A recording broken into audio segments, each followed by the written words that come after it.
இந்திய தேசத்துக்காக, அந்த நல்ல தேசத்துக்காக நம்ம என்ன பண்ணணும்? ஸ்தோத்திரம் பண்ணணும். இன்னைக்கு நம்ம ஒரு சுதந்திரத்தின சிறப்பு ஆராதனையாக இதை நம்ம நடத்த போகிறோம். அதனால் தேசத்துக்காகவும் நம்ம ஜெபிக்க போகிறோம். தேசத்துக்காக நன்றி சொல்ல போகிறோம். தேசத்துக்காக நம்ம கர்த்தரிடத்தில் மனமகிழ்ச்சியாக நம்ம ஆராதிக்க போகிறோம். எத்தனை பேர் நல்லா கர்த்தரை ஆராதிப்பதற்கு சந்தோஷமாக வந்திருக்கிறீங்க? அல்லேலூயா. கர்த்தர் உங்களை எல்லாம் ஆசீர்வதிப்பாராக. பக்கத்தில் இருக்கவங்கள பார்த்து சொல்லுங்க, 80வது வருட சுதந்திர தினத்தில் 80 மடங்கு. 80 போதுமா? 100 போதுமா? 1000 வேணுமா? எதுனாலும் சொல்லுங்க. வேதத்தில் சொல்லப்பட்டிருக்கு, பலத்தின் மிகுதியால் எத்தனை வருடமாமா? 80 வருஷம். அப்போ ஆண்டவர் சொன்னார், இனி எல்லாம் என்னுடைய ஜனங்கள், இன்னைக்கு ஆராதிக்கிற என்னுடைய ஜனங்களுக்கு அந்த பலத்தின் மிகுதியை நான் பெருக பண்ணுவேன்னு சொல்றார். அல்லேலூயா. அதனால் உங்களுக்கெல்லாம் பக்கத்தில் இருக்கிறவங்க பார்த்து, இனி பலன் வந்து பெருக போகுது அப்படின்னு சொல்லுங்க. பலன் பெருக போகிறது. அல்லேலூயா. கர்த்தர் உங்களை ஒவ்வொருத்தரையும் ஆசீர்வதிப்பாராக. ஒரு சில பாடல்களை பாடி நம்ம கர்த்தரை ஆராதிக்க போகிறோம். கர்த்தர் தாமே உங்கள் ஒவ்வொருத்தரையும் ஆசீர்வதிப்பாராக. இந்த காலை நேரத்தில் தேவ சமூகத்துக்கு வந்திருக்கிறீங்க. ஒரு தேவனுடைய பெரிய மகிமை உங்களை நிரப்ப போகிறது. அதனால் முதல் பாடல், எண்ணில் அடங்கா ஸ்தோத்திரம் என்றென்றும் நான் பாடுவேன், இந்நாள் வரை என் வாழ்விலே நீர் செய்த நன்மைக்கு.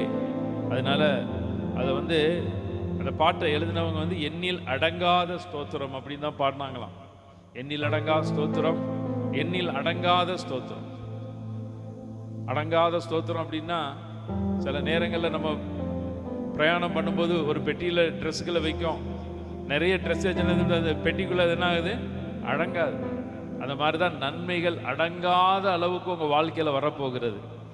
நீங்கள் நினச்சி கூட பார்த்துறாத நன்மைகளை வருகிற நாட்களில் கர்த்தர் செய்ய போகிறார். அதனால் இந்த பாடலை நீங்கள் என்னோடு பாடி நல்ல கர்த்தரை ஆராதிக்க போகிறோம். அல்லேலூயா. வானாதி வானங்கள் யாவும் அதின் கீழுள்ள ஆகாயமும், வானாதி வானங்கள் யாவும் அதின் கீழுள்ள ஆகாயமும், பூமியில் காண்கின்ற யாவும் கர்த்தர் உம்மை போற்றுமே.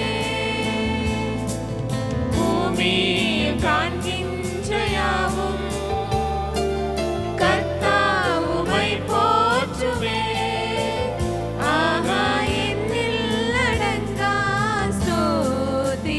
தேவா என்றென்றும் நான் பாடுவேன், எண்ணில் அடங்கா ஸ்தோத்திரம். தேவா என்றென்றும் நான் பாடுவேன். இந்நாள் வரை என் வாழ்விலே, இந்நாள் வரை என் வாழ்விலே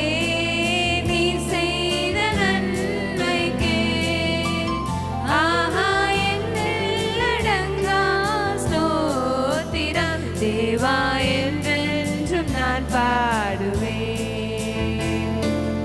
எண்ணில் அடங்கா ஸ்தோத்திரம். தேவா என்றென்றும் நான் பாடுவேன். காட்டினில் வாழ்கின்ற யாவும் கடும் காற்றும் பனி தூறலும், காட்டினில் வாழ்கின்ற யாவும் கடும் காற்றும் பனி தூறலும், நாட்டினில் வாழ்கின்ற யாவும் நாதா உம்மை போற்றுமே. நாட்டினில் வாழ்கின்ற யாவும் நாதா உம்மை போற்றுமே. ஆஹா, எண்ணில் அடங்கா ஸ்தோத்திரம். தேவா என்றென்றும் நான் பாடுவேன். ஆஹா, எண்ணில் அடங்கா ஸ்தோத்திரம். தேவா என்றென்றும் நான் பாடுவேன். இந்நாள் வரை என் வாழ்விலே, இந்நாள் வரை என் வாழ்விலே நீர் செய்த நன்மைக்கே. ஆஹா, எண்ணில் அடங்கா தேவா என்றென்றும் நான் பாடுவேன்.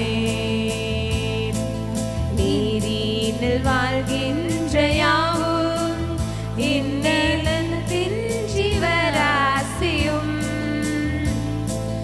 நீரினில் வாழ்கின்ற யாவும் இந்நிலத்தின் ஜீவராசியும், பாரினில் பறக்கின்ற யாவும் பரனே உமை போற்றுமே. பாரினில் யாக்கின்ற யாவும் பரனே உமை போற்றுமே. ஆஹா என்னில் அடங்கா ஸ்தோத்திரம், தேவா என்றென்றும் நான் பாடுவேன். ஆஹா என்னில் அடங்கா ஸ்தோத்திரம், தேவா என்றென்றும் நான் பாடுவேன். இந்நாள் வரை என் வாழ்விலே, இந்நாள் வரை என் வாழ்விலே நீர் செய்த நன்மைக்கே ஆஹா என்னில் அடங்கா ஸ்தோத்திரம், தேவா என்றென்றும் நான் பாடுவேன். வாழ வயதுள்ளனோரும் மிகும் வயதால் முதிர்ந்தோர்களும், வாழ வயதுள்ளனோரும் மிகும் வயதால் முதிர்ந்தோர்களும், பாலக தம் வாயினாலும் பாடி உமை போற்றுவாரே.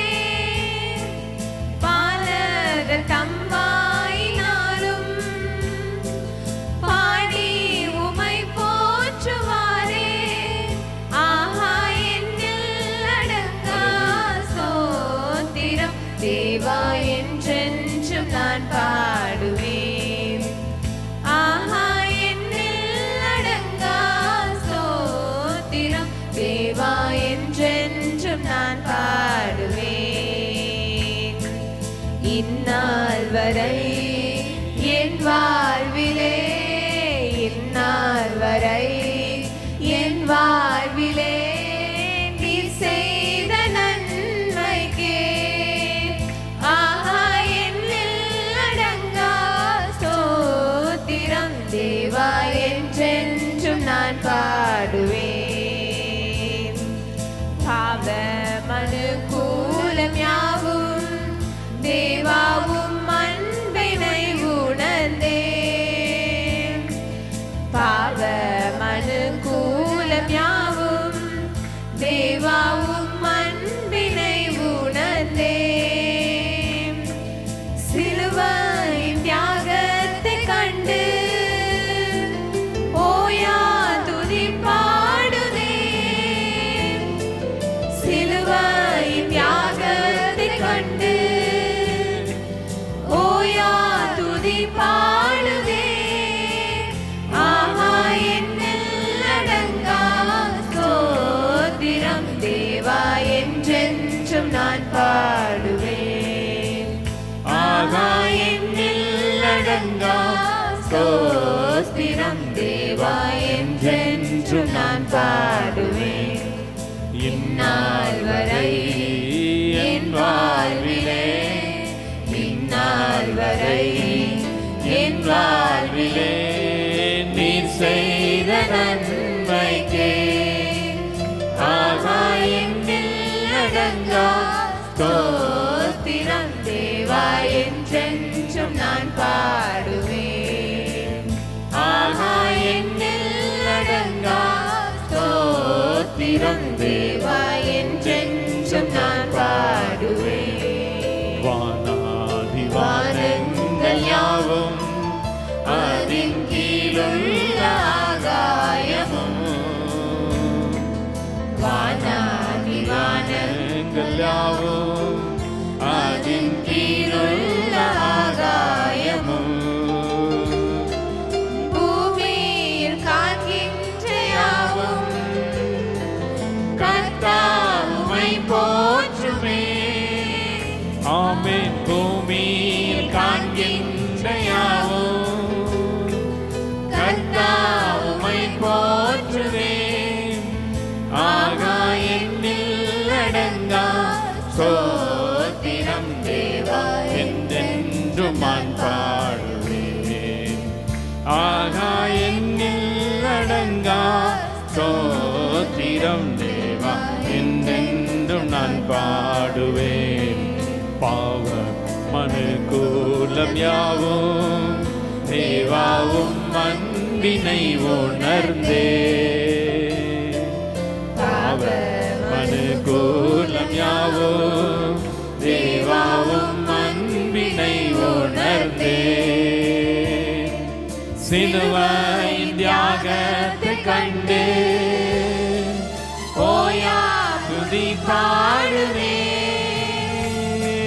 சிலுவையின் தியாகத்தை கண்டு ஓயா துதி பாடுவே. ஆகாயத்தில் அடங்கா ஸ்தோத்திரம் தேவா என்றென்று நான் பாடுவேன்.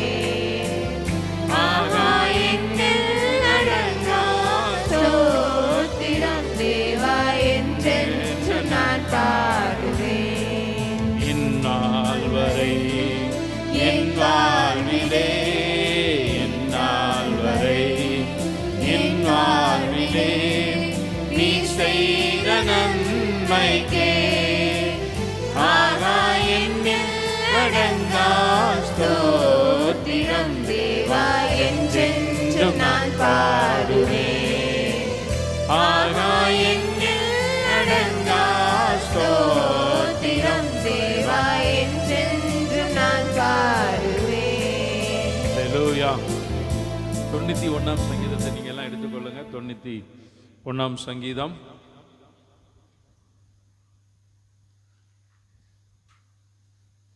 எத்தனை பேருக்கு மனப்பாடமா தெரியும்? கை தூக்குங்க, நல்லா தூக்குங்க, நல்ல கை தூக்குங்க, இப்படி தூக்குங்க. ஹல்லேலூயா. கர்த்தர் உங்களை ஒவ்வொருத்தரையும் ஆசீர்வதிப்பார். ஹல்லேலூயா. ஒவ்வொருத்தரையும் ஆசீர்வதிப்பார். அதனால பார்த்தீங்கன்னா 3வது வசனத்தை வாசிங்க பார்ப்போம்.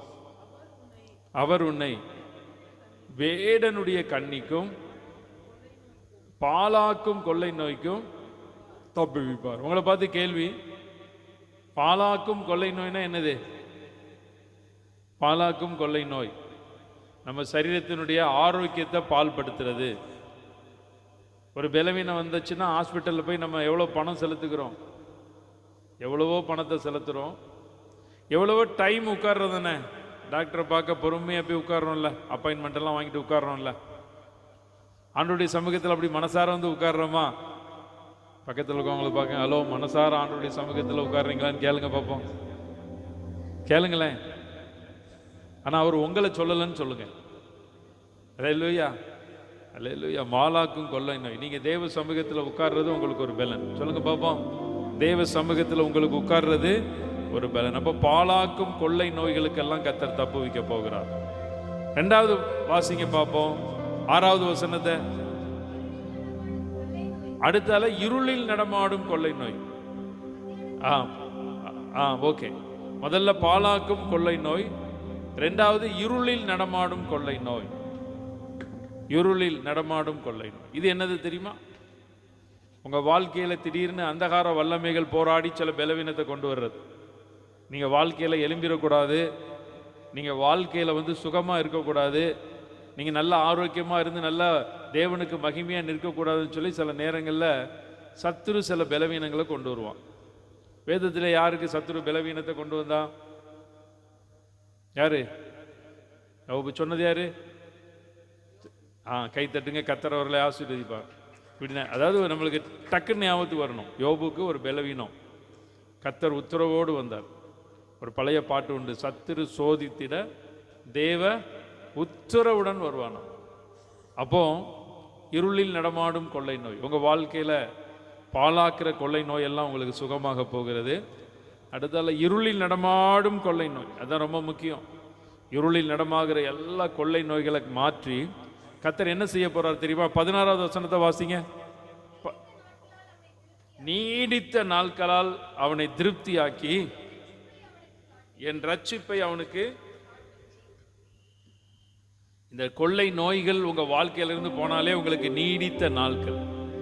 பக்கத்தில் இருக்கவங்களை பார்த்து சொல்லுங்க, உங்களுக்கு நீடித்த நாட்கள் தான் சொல்லுங்க. நல்லா சொல்லுங்க, உங்களுக்கு நீடித்த நாட்கள் தான். உங்க பலவீனத்தை குறித்து பயப்படாதீங்க, கொள்ளை நோய்களை குறித்து பயப்படாதீங்க. சொல்லுங்க, சிரிக்க சொல்லுங்க, பலவீனத்தை குறித்து பயப்படாதீங்க, உங்களுக்கு நீடித்த நாட்கள். ஆமா, அதே பக்கத்தில் 90ஆம் சங்கீதத்தினுடைய 10வது வசனத்தை வாசிங்க. 10, எங்கள் ஆயுசு நாட்கள் 70 வருஷம், பெலத்தின் மிகுதியால் 80 வருஷம். விட்டு போதும். ஏன் இதை சொல்ல வர அப்படின்னா, நீங்க நம்மளுக்கு 80வது சுதந்திர தினம். பெலத்தின் மிகுதியால தான் 80வது சுதந்திர தினமா. அல்ல, கர்த்தர் உங்களை பார்த்தீங்கன்னா ஒரு பெலத்தின் மிகுதியில பெருக பண்ண போகிறார். இந்த 80வது சுதந்திர தினத்தில் ஆண்டவரை உண்மையை ஆராதிக்கிறவங்க, ஆவியோடு உண்மையோடு தொழுது கொள்கிறவங்க ஒரு பெலத்தின் மிகுதியினால ஆசீர்வதிக்கப்பட போறாங்க. கர்த்தர் உங்கள் ஒவ்வொருத்தரையும் ஆசீர்வதிப்பாராக. கர்த்தர் உங்கள் ஒவ்வொருத்தர் மீதும் உடைய தயவுள்ள கரத்தை வைப்பாராக.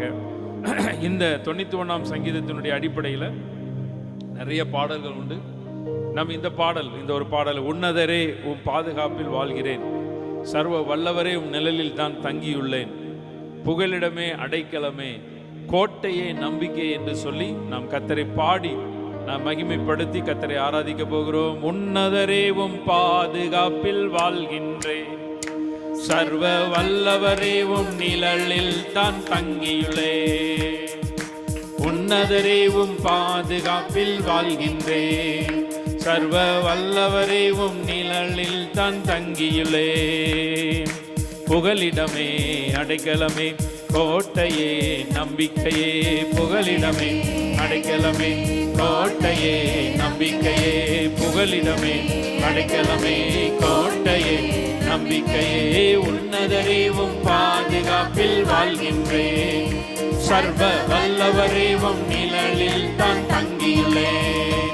சொல்லுங்க, உன்னதரே உம் பாதுகாப்பில் வாழ்கின்றேன், சர்வ வல்லவரே உம் நிழலில் தான் தங்கியுள்ளேன், பாலாக்கும் கொள்ளை நோய் அணுகாது, வேடனின் கண்ணி ஒன்றும் செய்யாது.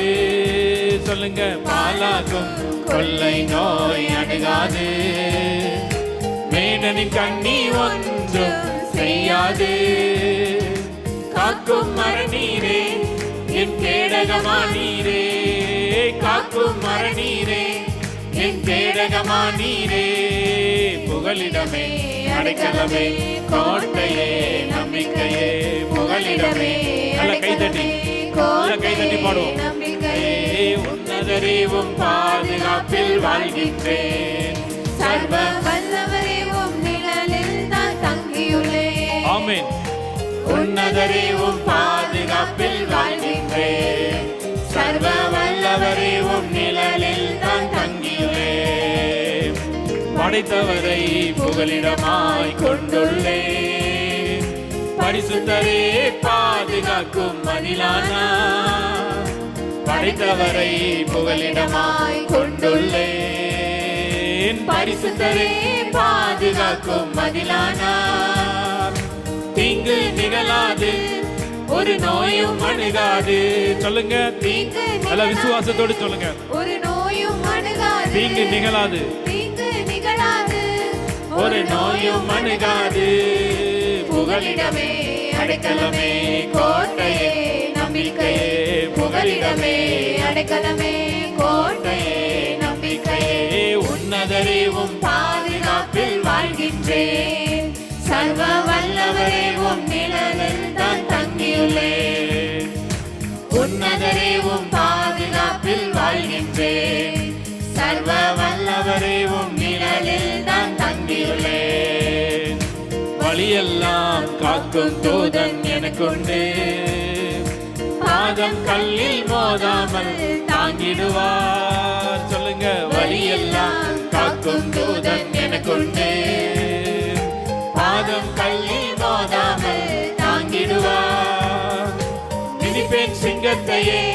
நான் நடப்பேன் சர்ப்பத்தின் மேல், மிதிப்பேன் சிங்கத்தையே நான் நடப்பேன் பின் சர்ப்பத்தின் மேல் புகலிடமே அடைக்கலமே கோட்டையே நம்பிக்கையே புகலிடமே அடைக்கலமே கோட்டையே நம்பிக்கையே உன்னதரே உம் பாதுகாப்பில் வாழ்கின்றேன் சர்வ வல்லவரே உம் நிழலில் தான் தங்கியுள்ளேன் ஆமென் ஆமென் உன்னதரே உம் பாதுகாப்பில் வாழ்கின்றேன் சர்வ வல்லவரே உம் நிழலில் தான் தங்கியுள்ளேன் சிறகுகளால் அரவணைத்து மூடுகிறேன் உம் சமூகம்தான் நிரந்தர நீரோடை சிறகுகளால் அரவணைத்து மூடுகிறேன் உம் சமூகம்தான் நிரந்தர நீரோடை நிமிரச் செய்தீரே நிரந்தரமானீரே நிமிரச் செய்தீரே நிரந்தரமானீரே புகலிடமே அடைக்கலமே கோட்டையே நம்பிக்கையே புகலிடமே அடைக்கலமே கோட்டையே நம்பிக்கையே உன்னதரே உம் பாதுகாப்பில் வாழ்கின்றேன் சர்வ வல்லவரே சர்வ வல்லவரே உம் நிழலில் தான் தங்கியுள்ளேன் ஆமென் சொல்லுவோம் உன்னதரே உம் பாதுகாப்பில் வாழ்கின்றேன் சர்வ வல்லவரே உம் நிழலில் தான் தங்கியுள்ளேன் உன்னதரே உம் பாதுகாப்பில் வாழ்கின்றேன் சர்வ வல்லவரே உம் நிழலில் தான் தங்கியுள்ளேன் உம்மை நோக்கி மன்றாடும் போதெல்லாம் பதில் தந்து கனப்படுத்தும் தகப்பன் நீரே உம்மை நோக்கி மன்றாடும் போதெல்லாம் பதில் தந்து கனப்படுத்தும் தகப்பன் நீரே நீதியாயுண்டு நிச்சயம் வெற்றி உண்டு சொல்லுவோம் நீதியாயுண்டு ஆமென் நிச்சயம் வெற்றி உண்டு புகலிடமே அடைக்கலமே கோட்டையே நம்பிக்கையே புகலிடமே அடைக்கலமே கோட்டையே நம்பிக்கையே உன்னதரே உம் பாதுகாப்பில் வாழ்கின்றேன் சர்வ வல்லவரே உம் நிழலில் தான் தங்கியுள்ளேன் ஆமென் ஆமென் உன்னதரே உம் பாதுகாப்பில் வாழ்கின்றேன் சர்வ வல்லவரே உம் நிழலில் தான் தங்கியுள்ளேன் புகலிடமே அடைக்கலமே கோட்டையே நம்பிக்கையே புகலிடமே அடைக்கலமே கோட்டையே நம்பிக்கையே உன்னதரே உம் பாதுகாப்பில் வாழ்கின்றேன் சர்வ வல்லவரே உம் நிழலில் தான் தங்கியுள்ளேன் சொல்லுங்க உன்னதரே உம் பாதுகாப்பில் வாழ்கின்றேன் சர்வ வல்லவரே உம் நிழலில் தான் தங்கியுள்ளேன் நாம் எல்லாரும் எழுந்து நிற்போம் ஒரு 10 நிமிடம் கர்த்தரை ஆராதித்து நாம் அவரை கனப்படுத்த போகிறோம் தேவ சமூகத்தில் கர்த்தரை நோக்கி பார்த்து கொஞ்ச நேரம் கர்த்தரை ஆராதிக்க போகிறோம் இந்த நாளில் அப்படியே நீங்கள் ஆண்டவருடைய சமூகத்தில் அப்படியே ஆண்டவரை துதிக்க ஆரம்பிங்க உங்களுடைய துதி சத்தங்கள் சோத்திர சத்தங்கள் எல்லாம் தேவ சமூகத்தில் எலும்ப ஆரம்பிட்டும் துதியினாலும் சோத்திரத்தினாலும் துதி சத்தத்தினாலும் சோத்திர சத்தத்தினாலும் உங்கள் வாய்கள் எல்லாம் இப்பொழுது திறக்கப்படட்டும் உங்கள் வாய்கள் எல்லாம் கர்த்தரை புகழ ஆரம்பிக்கட்டும் உங்கள் வாய்கள் எல்லாம் கர்த்தரை ஆராதிக்க ஆரம்பிக்கட்டும் ஒரு 5 நிமிடம் அந்த நல்லவரே வல்லவரே நன்மை செய்கிறவரே அப்படின்னு சொல்லி எல்லாரும் தேவ சமூகத்தில் கர்த்தரை நீங்கள் ஆராதிக்க ஆரம்பிங்க ஒரு தேவ மகிமை தேவ பிரசன்னம் ஆண்டவரே உம்முடைய சமூகத்தில் ஆண்டவரே தகப்பனே அப்பா இம்மட்டும் எங்களை காத்தீரே இம்மட்டும் எங்களை நடத்தினீரே இம்மட்டும் எங்களை வழி நடத்தினீரே ஆண்டவரே உமக்கு நன்றி என்று சொல்லி நன்றியோடு உம்மை துதிக்கிறோம் உம்மை ஸ்தோத்திரிக்கிறோம்ப்பா இரக்கத்தின் தேவனே உமக்கு நன்றி என்று சொல்லி நன்றியோடு ஆண்டவரை ஸ்தோத்திரம் பண்ணுவோம் எல்லாம் சத்தமாக ஆண்டவரை துதிக்க ஆரம்பிங்க எல்லாம் ஒரு துதி சத்தத்தினால கர்த்தரை நீங்கள் ஆராதிக்கிற இந்த நேரம் மகிமைப்படுத்துகிற இந்த நேரம் பலப்படுத்துகிற இந்த நேரம் திடப்படுத்துகிற இந்த நேரம் தைரியப்படுத்துகிற இந்த நேரம் ஓ நீங்கள் தைரியப்பட போறீங்க ஆராதிக்க வந்திருக்கிற உங்கள் மீது கர்த்தர் தம்முடைய அபிஷேகத்தை வைக்க போகிறார் சிறகுகளின் நிழலினால் உங்களை மூடி மறைக்க போகிறார் ஆண்டவரே உமக்கு நன்றின்னு சொல்லி எல்லாம் ஆண்டவரை துதிக்க ஆரம்பிங்க ஆண்டவரே உமக்கு நன்றி செலுத்துகிறோம் அப்பா இயேசு மகாராஜா உமக்கு நன்றி நல்ல கைகளை உயர்த்தி 2 கைகளை உயர்த்தி நல்ல தேவ சமூகத்தில் ஆண்டவரை துதிங்க நல்லவரே வல்லவரே மகிமையுள்ளவரே மகத்துவம் உள்ளவரே மகாராஜாவே சேனைகளின் கர்த்தாவே கிருபையின் தேவனே இரக்கத்தின் தேவனே அபிஷேகத்தின் தேவனே மகிமையின் தேவனே மகத்துவம் உள்ளவரே ஹல்லேலூயா என்னை காக்கும் இறைவன் நீரே உம்மிடம் அடைக்கலம் புகுந்தே என்னை காக்கும் இறைவன் நீரே. உம்மிடம் அடைக்கலம் புகுந்தேன் என்னை ஆளும் தலைவர் நீரே. உம்மை அன்றி ஆசை வேறில்லை, என்னை ஆளும் தலைவர் நீரே. உம்மை அன்றி ஆசை வேறில்லை, என்னை காக்கும் இறைவன் நீரே. அரசாளும் தலைவர் நீரே, என்னை காக்கும் இறைவன் நீரே. அரசாளும் தலைவர் நீரே. ஆராதனை உமக்கே நாளெல்லாம் ஆராதனை. கைகளை உயர்த்தி ஆராதனை உமக்கே நாளெல்லாம் ஆராதனை. ரெண்டு கைகளை தலைக்கு மேல உயர்த்தி சொல்லுவோம். ஆராதனை உமக்கே நல்ல கைகளை உயர்த்துங்க. நாளெல்லாம் ஆராதனை. ஆராதனை உமக்கே நாளெல்லாம் ஆராதனை. இன்னொரு முறை சொல்லுவோமா? ஆராதனை உமக்கே ஆமென். நாளெல்லாம் ஆராதனை. ஆராதனை உமக்கே நாளெல்லாம் ஆராதனை. எனக்குரிய பங்கும் நீரே, பரம்பரை சொத்தும் நீரே. எனக்குரிய பங்கும் நீரே, பரம்பரை சொத்தும் நீரே. ஆலோசனை தரும் தகப்பனே, இரவும் பகலும் பேசும் தெய்வமே. எனக்கு ஆலோசனை தரும் தகப்பனே, இரவும் பகலும் பேசும் தெய்வமே. எனக்குரிய பங்கு நீரே, பரம்பரை சொத்து நீரே. எனக்குரிய பங்கு நீரே, பரம்பரை சொத்து நீரே. ஆராதனை உமக்கே. ஆராதனை சொல்லும் பொழுது கைகளை உயர்த்திருங்க. நாளெல்லாம் ஆராதனை. ஆராதனை உமக்கே நாளெல்லாம் ஆராதனை. சொல்லுமா? ஆராதனை உமக்கே நாளெல்லாம் ஆராதனை. முன்னே எனக்கு நிறைவான மகிழ்ச்சி உண்டு, உம்மருகில் எப்போதும் நித்திய பேரின்பம் உண்டு. முன்னே எனக்கு நிறைவான மகிழ்ச்சி உண்டு. ஆமென். உம்மருகில் எப்போதும் நித்திய பேரின்பம் உண்டு. நிறைவான மகிழ்ச்சி நீரே, நித்திய பேரின்பமே. நிறைவான மகிழ்ச்சி நீரே, நித்திய பேரின்பமே. ஆராதனை உமக்கே நாளெல்லாம் ஆராதனை. ஆராதனை உமக்கே நாளெல்லாம் ஆராதனை. ஆராதனை உமக்கே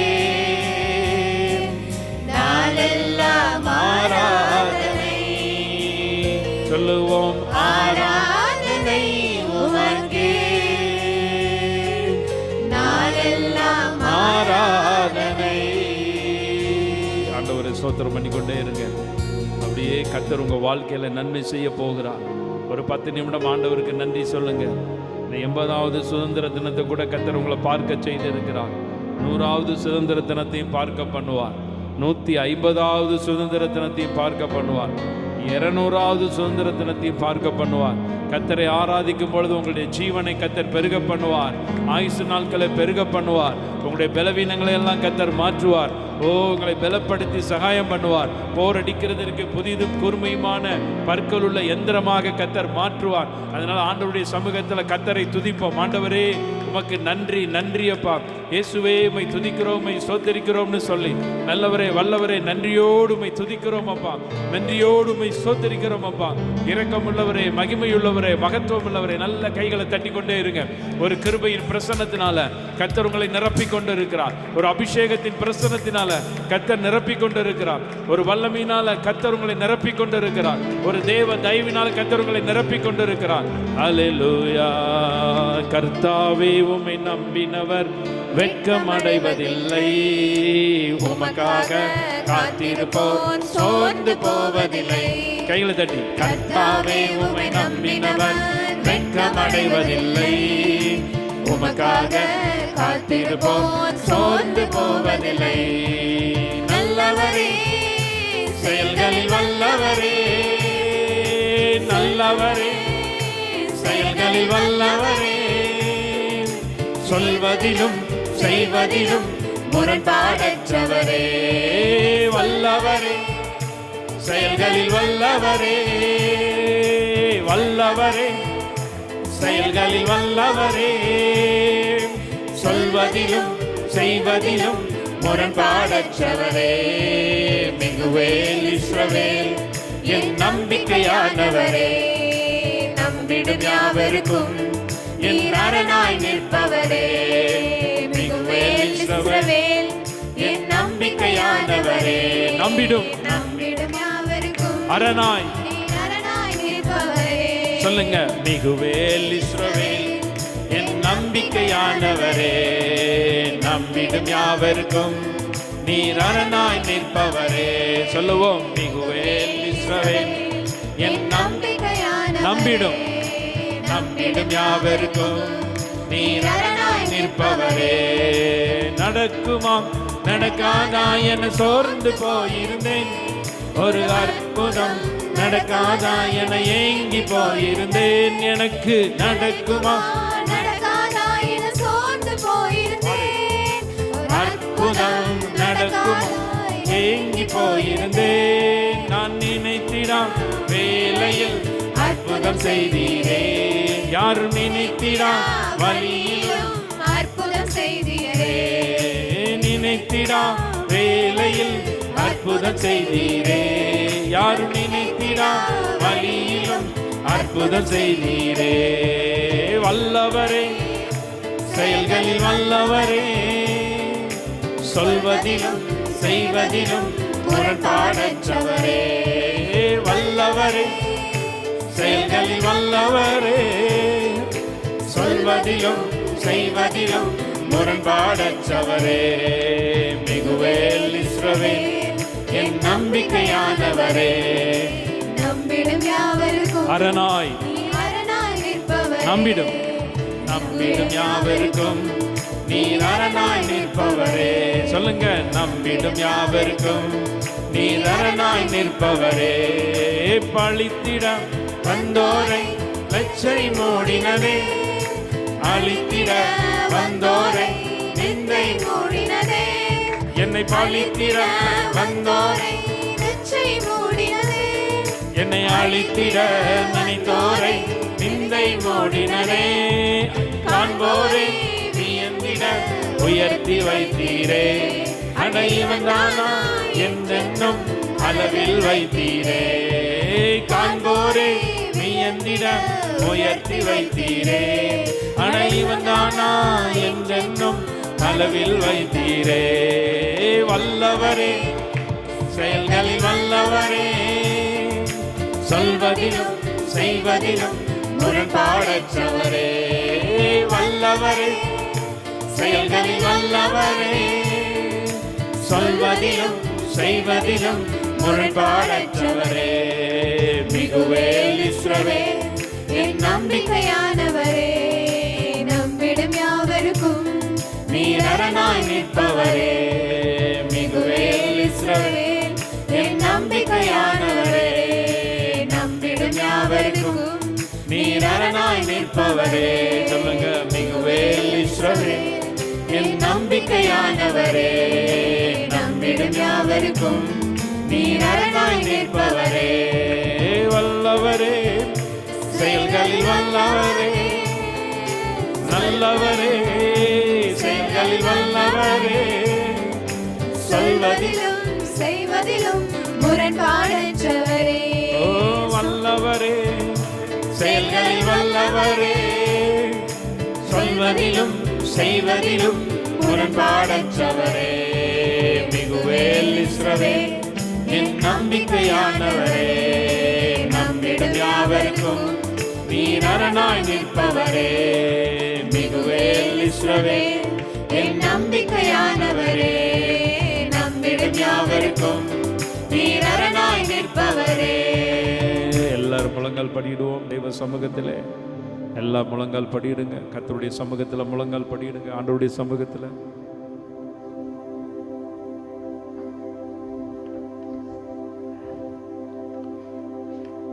இந்திய தேசத்துக்காக நம்ம ஜெபிக்க போகிறோம். நேற்று 80வது சுதந்திர தினம். இன்று நம்முடைய இந்திய தேசத்துக்காக நம்ம ஏறெடுக்கிற சிறப்பு ஆராதனை இன்றைக்கு. எல்லாரும் என்னோடு இணைந்து நீங்கள் நம்முடைய தேசத்துக்காக ஜெபிக்கணும். தேசத்தில் ஆளுகிற தலைவர்களை எல்லாம் கர்த்தர் ஆசீர்வதிக்க வேண்டும். நம்முடைய பிரதம மந்திரியை கர்த்தர் ஆசீர்வதிக்க வேண்டும். ஜனாதிபதி அவர்களை ஆசீர்வதிக்க வேண்டும்.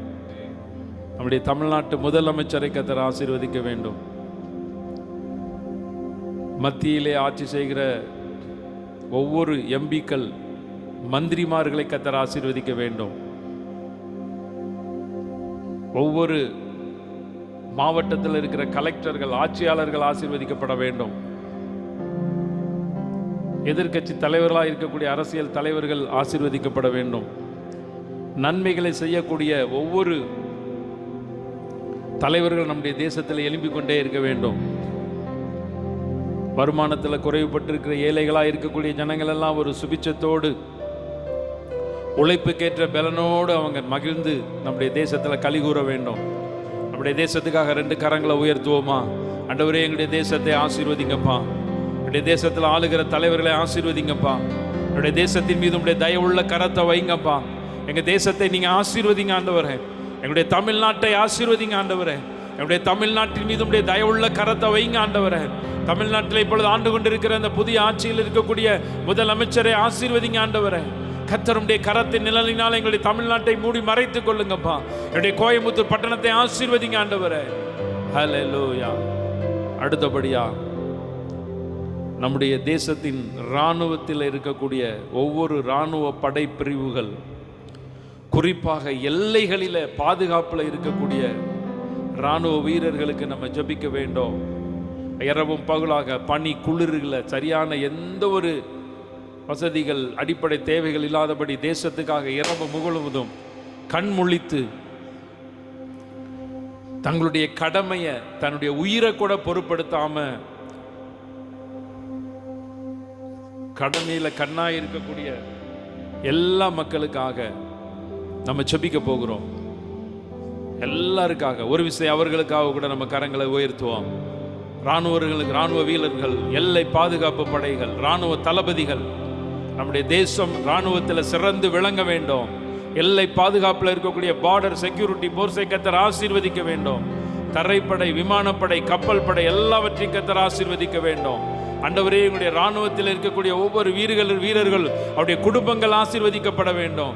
இராணுவ தளபதிகள் ஆசீர்வதிக்கப்பட வேண்டும். கர்த்தர் ஒவ்வொருத்தரையும் ஆசீர்வதிப்பீராக, ஆசீர்வதிப்பீராக. மூன்றாவது ஒரு ஜெபத்தை சொல்லி நம்ம நிறைவு செய்ய போகிறோம். நம்முடைய இந்திய தேசத்தில் இருக்கக்கூடிய எல்லா ஊழியத்தை செய்யக்கூடிய சபை தலைவர்கள், மிஷனரி ஊழியர்கள், சுவிசேஷ ஊழியர்கள், சபை போதகர்கள், பாரம்பரிய திருச்சபைகள், சின்ன சின்ன திருச்சபைகள், எல்லா திருச்சபைகள் ஆசீர்வதிக்கப்பட வேண்டும். இந்த 80வது சுதந்திர தினத்தின் நாளிலே, கொஞ்சம் போய் உட்காருங்க, 80வது சுதந்திர தினத்தின் நாளிலே கர்த்தர் நம்முடைய எல்லா சபைகளை ஆசீர்வதிக்கும்படியாக, எல்லா விதமான சபைகளை கர்த்தர் ஆசீர்வதிக்க வேண்டும். சபைகள் எல்லாம் பெருக வேண்டும். சபைகள் எல்லாம் ஆசீர்வதிக்கப்பட வேண்டும். ஆலயமில்லாத பகுதிகளில் ஆலயங்கள் கட்டி எழுப்பப்பட வேண்டும். பொய்யான குற்றச்சாட்டுல சிறைச்சாலையில வாடிக்கொண்டிருக்கிற எத்தனையோ ஊழியர்கள் உண்டு, அவங்கெல்லாம் விடுதலை ஆக வேண்டும். ஓ, பொய்யான குற்றச்சாட்டுகளின் நிமித்தம் பாடுபட்டு கொண்டிருக்கிற எல்லா ஊழியர்கள் இயேசுவின் நாமத்தினால் விடுதலை ஆவார்களாக. ஓ, ஆலயமில்லாத பகுதிகளிலே சபைகள் கட்டி எழுப்பப்படுவதாக. என் தேவன் தேசத்தில் ஆளுகை செய்யட்டும். ஆவியானவர் அசைவாடுவீராக. ஆண்டவரே, எல்லா சபைகளையும் ஆசீர்வதிங்க.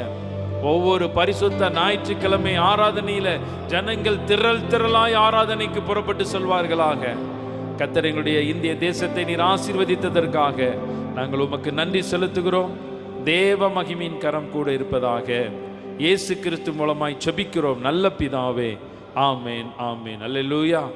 சரி, எல்லாரும் உட்காருங்க, எல்லாரும் உட்காருங்க.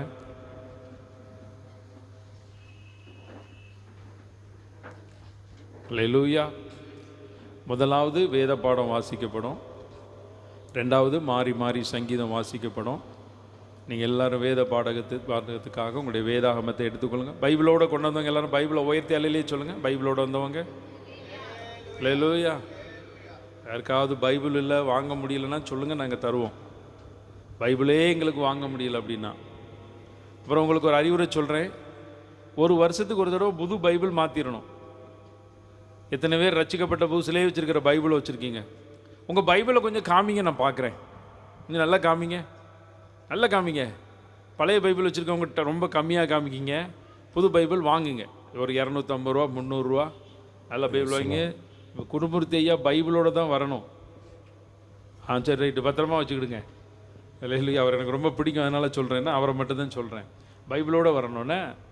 சரி, அதனால் மொபைல் ஃபோனில் இருக்கிற பைபிளை ஏதோ ட்ராவல் சம்மந்தப்பட்ட நேரத்தில் நீங்கள் பார்த்துக்கொள்ளுங்கள். ஒவ்வொரு ஆராதனைக்கும் நீங்கள் வேதாகமத்தோடு வர்றது இன்னும் கர்த்தரை நீங்கள் மகிமைப்படுத்துறது. கர்த்தர் உங்களை ஆசீர்வதிப்பார். இப்பொழுது வேத பாடம். வேத பாடத்திற்கு பிறகு மாறி மாறி சங்கீதம். எல்லாரும் வேதத்தை எடுத்துக்கொள்ளுங்கள். இன்று வாசிக்கும்படியாய் குறிக்கப்பட்ட வேத பாடம் லேவியராகமம் 23ஆம் அதிகாரம், வசனங்கள் 33 முதல் 41 வரை. பக்கம் எண் பழைய ஏற்பாடு 157. லேவியராகமம் 23 33லேருந்து 41 வரைக்கும். பின்னும் கர்த்தர் மோசேயை நோக்கி, நீ இஸ்ரவேல் புத்திரரோடே சொல்ல வேண்டியது என்னவென்றால், அந்த 7ஆம் மாதம் 15ஆம் தேதி முதல் 7 நாள் அளவும் கர்த்தருக்கு ஆசரிக்கும் கூடார பண்டிகை இருப்பதாக. முதலாம் நாள் சபை கூடும் பரிசுத்த நாள். அதிலே சாதாரணமான யாதொரு வேலையும் செய்யலாகாது. 7 நாளும் கர்த்தருக்கு தகனபலி செலுத்த கடவீர்கள். 8ஆம் நாள் உங்களுக்கு சபை கூடும் பரிசுத்த நாள். அதிலே கர்த்தருக்கு தகனபலி செலுத்த கடவீர்கள். அது ஆசரிக்கப்படும் நாள். அதிலே சாதாரணமான யாதொரு வேலையும் செய்ய வேண்டாம். நீங்கள் கர்த்தருடைய ஓய்வு நாட்களில் செலுத்துவதும் தவிர, நீங்கள் கர்த்தருக்கு படைக்கிற உங்கள் எல்லா காணிக்கைகளும் பொருத்தனைகளும் உற்சாக பலிகளும் தவிர, நீங்கள் அந்தந்த நாளுக்கு தக்கதாய் கர்த்தருக்கு சர்வாங்க தகன பலி, போஜன பலி, இரத்த பலி, பானபலி முதலானவைகளை செலுத்தும்படி சபை கூடி வந்து பரிசுத்தமாய் ஆசரிப்பதற்காக நீங்கள் கூற வேண்டிய கர்த்தருடைய பண்டிகைகள் இவைகளே. நிலத்தின் பலனை நீங்கள் சேர்த்து வைக்கும் 7ஆம் மாதம் 15ஆம் தேதி முதல் கர்த்தருக்கு பண்டிகையை 7 நாள் ஆசரிக்க கடவீர்கள். முதலாம் நாளிலும் ஓய்வு, 8ஆம் நாளிலும் ஓய்வு.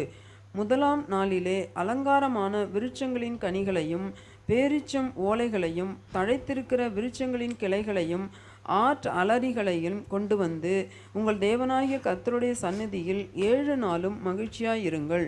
வருஷம் தோறும் 7 நாள் கர்த்தருக்கு இந்த பண்டிகையை ஆசரிக்க கடவீர்கள். இது உங்கள் தலைமுறை தோறும் செல்ல வேண்டிய நித்திய கட்டளை. 7ஆம் மாதத்தில் அதை ஆசரிக்க வேண்டும்.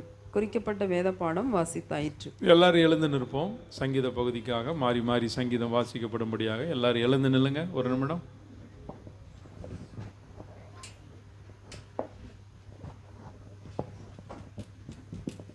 வாசிக்கும்படியாக தெரிந்து கொள்ளப்பட்ட சங்கீதம் 5ஆம் சங்கீதம். சங்கீதம் 5 673வது பக்கம். 673வது பக்கம், 5ஆம் சங்கீதம் 1வது வசனம் முதல் 12வது வசனம் வரை. சங்கீதம் 5ஆம் சங்கீதம் 1வது வசனம் முதல் 12வது வசனம் வரை. கர்த்தாவே, என் வார்த்தைகளுக்கு செவிகொடும், என் தியானத்தை கவனியும்.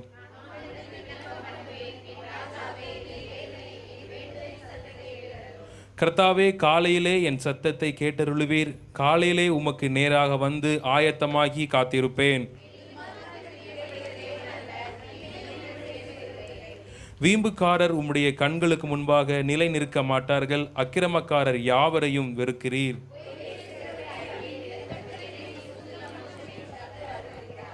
நானோ உமது மிகுந்த கிருபையினாலே உமது ஆலயத்திற்குள் பிரவேசித்து உமது பரிசுத்த சந்நிதிக்கு நேரே பயபக்தியுடன் பணிந்து கொள்வேன்.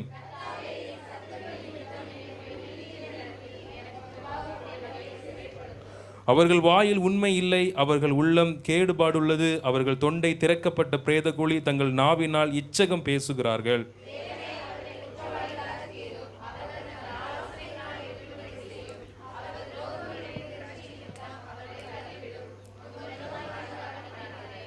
உம்மை நம்புகிறவர்கள் யாவரும் சந்தோஷிப்பித்து எந்நாளும் கெம்பீரிப்பார்களாக.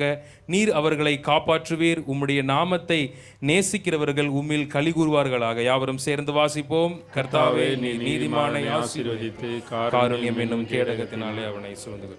ஆமென். God bless. எல்லாரும் உட்காருங்க. ரொம்ப நாளைக்கு அப்புறம் இன்னைக்கு ஒரு சங்கீத தியானம் வாசிங்க பார்ப்போம். 3வது வசனத்தை. கர்த்தாவே, காலையிலே விடிய காலை சீக்கிரமாகவே 10 மணிக்கு எழுந்தருளி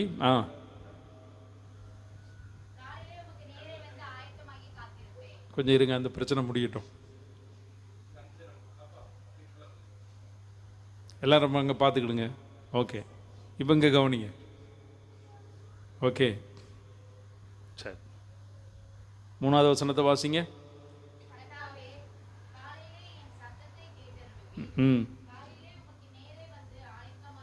சரி, மாட்டிக்கிட்டீங்க. இப்போ காலையில் எத்தனை மணிக்கு எந்திரிச்சிங்களோ அந்த டைமை உண்மையாக சொல்லி இப்போ வாசிக்கணும். சரி, வேண்டாம், நான் உங்களை சங்கலப்படுத்தலை. 5 மணிக்கு எந்திரிச்சவங்க கை தூக்கி அல்லையிலே சொல்லுங்கள். 5 மணிக்கு, ஞாயிற்றுக்கிழமை 5 மணிக்கு எழுந்தனவங்க நல்லா கை தூக்குங்க. 5 மணிக்கு எந்திரிச்சேன் காலையில். 5 மணிக்கு எந்திரிச்சிட்டு பாத்ரூம் போயிட்டு வந்து நான் படுத்துட்டேன்னு சொல்லக்கூடாது. அது நீங்கள் 3 மணிக்கு கூட எந்திரிப்பீங்க. நல்லா சொல்லுங்கள், 5 மணிக்கு எந்திரிச்சவங்க. இப்போ நீங்கள் தூக்குன கையில் 4 கையில் 3 கை கீழே போயிட்டு. சரி, அல்லேலூயா. கை தட்டுங்க பார்ப்போம் இவர்களுக்காக. 6 மணி. 6 மணியாடா? அப்படியா? சரி, ஓகே. 6 மணிக்கு அந்த பையன் எந்திரிச்சிருக்கான். கை தட்டிங்க பார்ப்போம். அவனுக்கு 7 மணிக்கு எந்திரிச்சவங்க. இந்த 2 பேர் தான். நீங்கள் இப்போ மொத்தத்தில் ஒரு 16 பேர் நான் கணக்கு பண்ணிட்டேன்.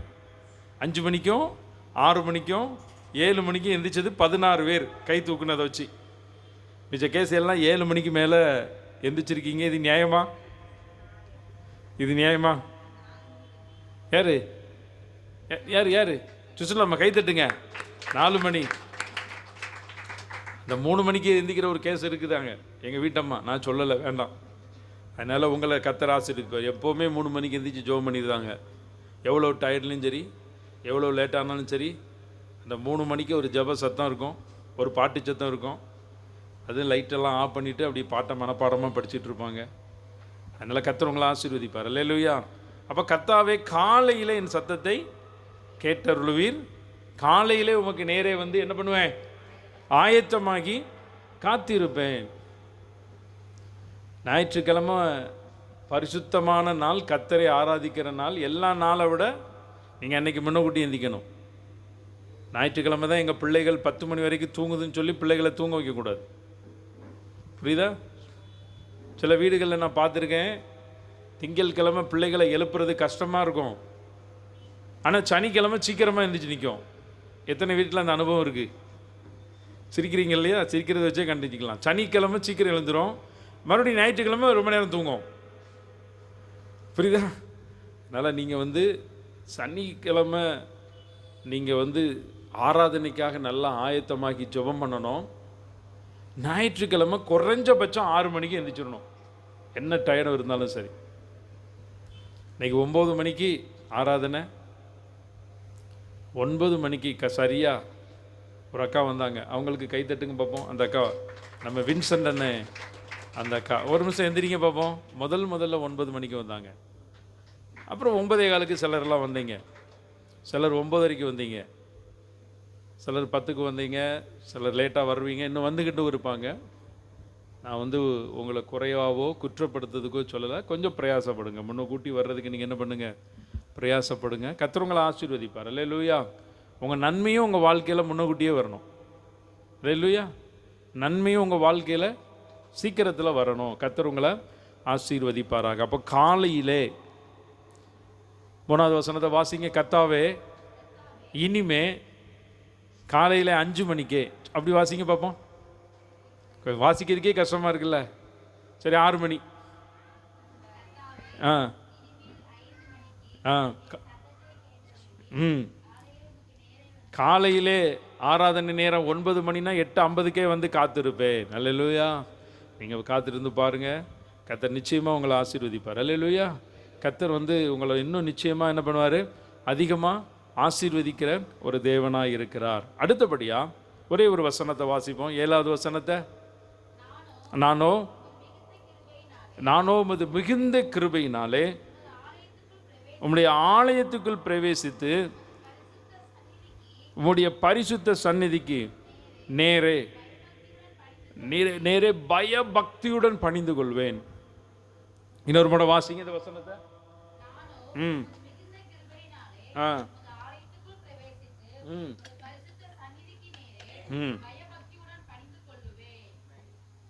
இந்த இடத்துல சொல்லப்பட்டிருக்கிறது மிகுந்த கிருபை. என்ன கிருபை? மிகுந்த கிருபை. எதுக்கு தெரியுமா? ஆலயத்தில் ஆராதிக்கிறதுக்கு. நீங்கள் இன்னைக்கு வந்திருக்கிற ஒவ்வொருத்தரும் மிகுந்த கிருபையை பெற்றிருக்கிறவங்க. நான் உங்களை ஆசீர்வதிக்கிறேன். ஆலயத்தில் ஆராதிக்கிறதெல்லாம் ஒரு சாதாரண காரியம் கிடையாது, ஒரு விளையாட்டுலாம் கிடையாது. நீங்கள் தேவ சமூகத்தில் ஆராதிக்கிறீங்க அப்படின்னா, தேவனுடைய ஆலயத்துக்குள்ளே பிரவேசிக்கிறீங்கன்னா மிகுந்த கிருபை இருக்கிறபடினால தான். அதனால் மிகுந்த கிருபை இருக்கிறபடினால நீங்கள் ஆலயத்துக்கு வந்திருக்கிறீங்க. சிறு பிள்ளைகளெல்லாம் நீங்கள் சண்டே கிளாஸுக்கு போயிருங்க. சிறு பிள்ளைகள்லாம், எல்லா சின்ன பிள்ளைகளும் சண்டே கிளாஸ் போகணும். அப்போவே சொல்லணும்னு நினச்சேன், மறந்துட்டேன். எல்லா சிறு பிள்ளைகளும் போயிட்டு சரியாக 11 o'clock நீங்கள் மேலே வந்துடுங்க. சரியா? எல்லா சிறு பிள்ளைகள் கவனிங்க. இப்போ நான் வாட்ச் கட்டலை, நீங்கள் 11 மணிக்கு கரெக்டாக வந்தால் தான் நான் பிரசங்கத்தை முடிப்பேன். புரியுதா? நீங்களே கனெக்ட் பண்ணி வந்துடணும். போங்க. ஏன்னா உங்களுக்கு இன்றைக்கி கிறிஸ்மஸ் சிறப்பு டான்ஸ் எல்லாம் சொல்லித்தர போகிறாங்களாம். சாரி, சுதந்திர தினம், மன்னிக்கவும். சரி, இப்போ நீங்கள் முன்ன வந்துருங்க. அப்படியே முன்ன வாங்க, ரிலாக்ஸாக எல்லோரும் முன்ன வாங்க. எல்லோரும் முன்னாடி வந்துருங்க. எல்லோரும் முன்னாடி வந்துருங்க. இந்த பக்கம் கமிட்டி முன்னாடி வந்துருங்க. முன்னாடி வந்துருங்க. எல்லோரும் முன்னாடி வந்துருங்க. ஒரு சேர், ஒரு லைன் மட்டும்தான் காரி சேர் பின்னாடி கிடக்கணும். மற்ற எல்லோரும் முன்னாடி வந்துருங்க. எல்லாம் முன்னாடி வாங்க. நீங்கள் முன்னுக்கு வர போகிறீங்க. இந்த 80வது சுதந்திர தினத்தில் முன்னாடி வந்தவங்கெல்லாம் முன்னுக்கு வர போகிறீங்க. அல்லேலூயா. ஆமென். சிலர் சொல்கிறீங்க, நான் கர்த்தரை வலது பாரிசத்தில் வைத்திருக்கிறபடினால். அப்படி தான் இருக்கீங்க. கொஞ்சம் கூட அசைஞ்சிடாதீங்க. சரி, ஓகே. கர்த்தர் உங்களை ஆசீர்வதிப்பார். அல்லேலூயா. நீங்கள் தேவ சமூகத்துக்கு வர்றீங்கன்னா நீங்கள் மன மகிழ்ச்சியோடு இருக்கணும். ஏதாவது ஆண்டவர் எனக்கு கற்றுக் கொடுத்தார், கடினமாக சொன்னால் கூட கொஞ்சம் இனிப்பு கலந்து சொல்லிடு, அப்படி சொல்லியிருக்கிறார். அல்லேலூயா. கர்த்தர் உங்களை ஆசீர்வதிப்பார். அப்போ நானோ உமது மிகுந்த கிருபையினால். நீங்கள் நல்லா தெரிஞ்சுக்கிடுங்கய்யா, எங்கே போகிறதுக்கும் கிருபை தேவையில்லை. ஆலயத்துக்குள்ளே ஆராதிக்கிறதுக்கு தான் கிருபை தேவை. புரியுதா? தேசத்துக்காக திறப்பில் நிற்கிறவர்களை தேடி பார்த்தாராம், ஆலயத்தில் தான் தேடி பார்த்துருக்கிறார். அப்போ ஆலயத்தில் ஒவ்வொரு நாளும் ஆராதிக்கிறது ஒரு பெரிய ஒரு ஆசீர்வாதம். ஆலயத்தில் நீங்கள் தேவனை துதிக்கிறது ஒரு பெரிய ஆசீர்வாதம். நீங்கள் இன்றைக்கி ஆலயத்துக்குள்ளே மிகுந்த கிருபையினால் வந்திருக்கிறீங்க. கடந்த வாரம் முழுவதும் எத்தனையோ பிரயாணம் உங்களுக்கு இருந்திருக்கும், போக்குவரத்து இருந்திருக்கும், இரவு நேரத்தில் தூக்கம் இருந்திருக்கும். இரவு நேரத்தில், தூக்கத்தின் நேரத்தில் கர்த்தர் உங்களை பாதுகாத்திருக்கிறாரு. நல்ல சுகத்தோடு வச்சுருக்கிற. சின்ன சின்ன பலவீனங்கள் உங்களுக்கு வந்திருக்கும். இன்றைக்கி பார்த்தீங்கன்னா ஒரு மருத்துவ ஆராய்ச்சி சொல்லுது, ஒரு சின்ன பலவீனம் வந்த உடனே மனுஷன் ஆட்டோமேட்டிக்காக அதை வியாதியை குறித்து பெரிய அளவில் அவன் திங்க் பண்ணுறானா. உதாரணத்துக்கு சொல்லட்டா, ஒரு சின்ன எக்ஸாம்பிள். ஒரு சின்ன கேஸ் பிடிச்சிருக்கு அப்படின்னு வச்சுருங்களேன், ஒரு கேஸ் நெஞ்சில் பிடிச்சிருக்குது. அந்த கேஸ் பிடிச்ச உடனே ஐயோ என் நெஞ்சு வலிக்க இசிஜி எடுத்துடலாமா அப்படின்னு நினைக்கணும். இது நெஞ்சு பிடிச்சிருக்குது என்னன்ட்டு நிறைய பேர் வந்து என்கிட்ட கேட்பாங்க, ஐயா ரொம்ப வலிக்குது, எனக்கு பயமாக இருக்குது அப்படி சொல்லுவாங்க. அப்போ நான் சொல்லுவேன், நீங்கள் பயப்படாதீங்க, 2-3 தடவை நல்லா குனிஞ்சு நிமிந்து எந்திரிங்க, இல்லைன்னா முழங்கால போட்டு கை வைத்திருங்க, எல்லாம் வாயுலாம் போயிடும் அப்படின்னு சொல்லுவேன். இப்படி மனுஷனுக்கு ஒரு சின்ன பலவீனம் வந்தால் கூட அடுத்த அளவுக்கு அவன் திங்க் பண்ணுறான். அந்த அளவுக்கு இன்றைக்கி ஆகிப்போச்சு சூழ்நிலைகள். அப்போ நீங்கள் நல்லா தெரிந்து கொள்ளுங்கள், நீங்கள் நல்ல பலத்தோடு இருக்கணும், ஆரோக்கியத்தோடு இருக்கணும். சின்ன சின்ன பலவீனங்கள் எல்லாம் மாற்றி இருக்கிறாரு. அடுத்தபடியாக பாருங்கள், உமது பரிசுத்த சன்னதிக்கு நேரே என்ன பக்தியுடனே, பயபக்தியுடனே. எத்தனை பேர் பயத்தோடு இருக்கீங்க? பயத்தோட அல்லேலூயா. உங்களை பார்த்தா அப்படி தெரியல. பயபக்தி அப்படின்னா நீங்கள் உள்ளத்தில் காமிக்கிறது தானே, நீங்கள் பயந்த சுவாபம் இல்லை. சில நேரம் பயந்த சுவாபமாக இருப்பாங்கல்ல, பயந்த சுவாபம்ங்கிறது வேற. பயத்தோட கர்த்தர் இன்னைக்கு நான் ஆராதிக்கிறத பார்க்கிறார், இன்னைக்கு ஆலயத்துக்கு போகிற நேரத்தை கவனிக்கிறார், நான் ஆலயத்தில் வந்து கர்த்தரை துதிக்கிறத கவனிக்கிறார் அப்படின்னு சொல்லி எல்லா நேரத்திலும் கர்த்தருக்கு நீங்கள் பயபக்தியோடு இருக்கணும். பயபக்தியோடு தேவ சந்நிதியில் வந்து நிற்கணும். பயபக்தியோடு நல்ல ஆடைகள் எல்லாம் அணிந்து தேவ சமூகத்தில் நீங்கள் மகிமையாக நிற்கணும். நீங்கள் இப்படி இருந்துட்டீங்கன்னா போதும். 12வது வசனத்தை வாசிங்க பார்ப்போம். 12 ஆ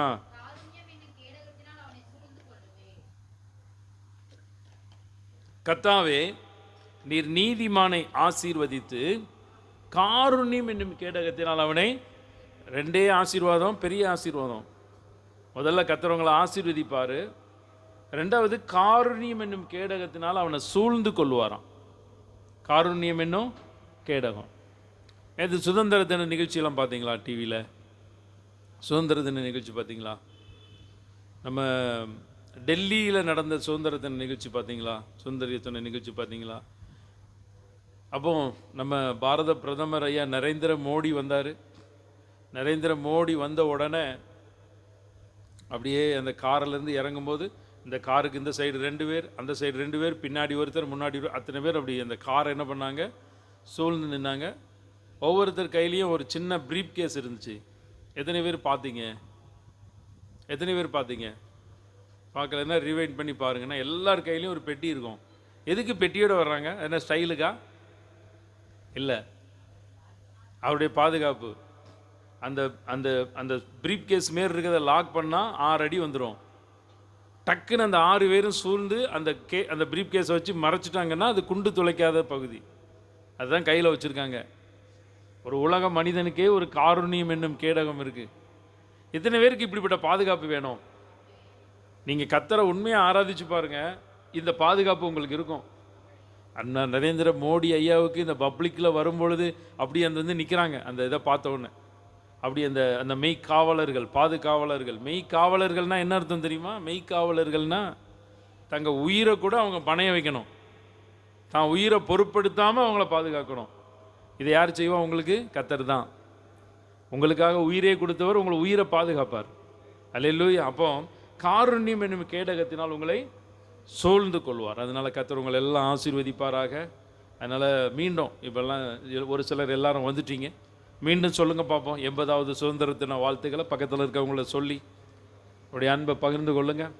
கர்த்தர் உங்களை ஆசீர்வதிப்பாராக. சுருக்கமாக நம்ம இந்த மாதத்தினுடைய வாக்குத்தத்தம், அதனுடைய காரியங்கள் எல்லாம் நம்ம தியானிக்க போகிறோம். ஒரு விஷயம் கூட கண்களை மூடுங்க பார்ப்போம்.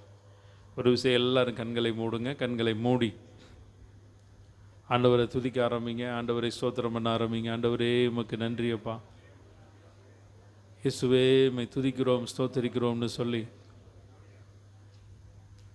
கர்த்தர் நல்லவரும் நன்மை செய்கிறவருமாக இருக்கிறபடினால நன்றி நிறைந்த உள்ளத்தோடு உம்மை துதிக்கிறோம்ப்பா. நன்றி நிறைந்த உள்ளத்தோடு உம்மை ஸ்தோத்தரிக்கிறோம்ப்பா. ஆண்டவரே, எங்களுடைய இந்திய தேசத்தில் நீர் எங்கள் மீது வைத்த எல்லா கிருபைகளுக்காக நன்றி செலுத்துகிறோம். இந்திய தேசத்தில் எங்களை வைத்திருக்கிறதற்காக நன்றி செலுத்துகிறோம்.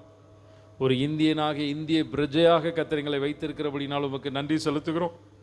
தமிழ்நாட்டில் ஒரு தமிழனாக எங்களை வைத்திருக்கிறபடினால நன்றி செலுத்துகிறோம். ஒரு தேவ மகிமை, தேவ பிரசன்னம், தேவ இரக்கம், தேவ கரம் கூட இருந்து வழி நடத்துவதாக. ஆராய்ந்து முடியாத பெரிய காரியங்களையும் எண்ணி முடியாத அதிசயங்களையும் செய்து கர்த்தருடைய கரத்தின் நிழலினால் மூடி மறைத்துக் கொள்ளுங்க.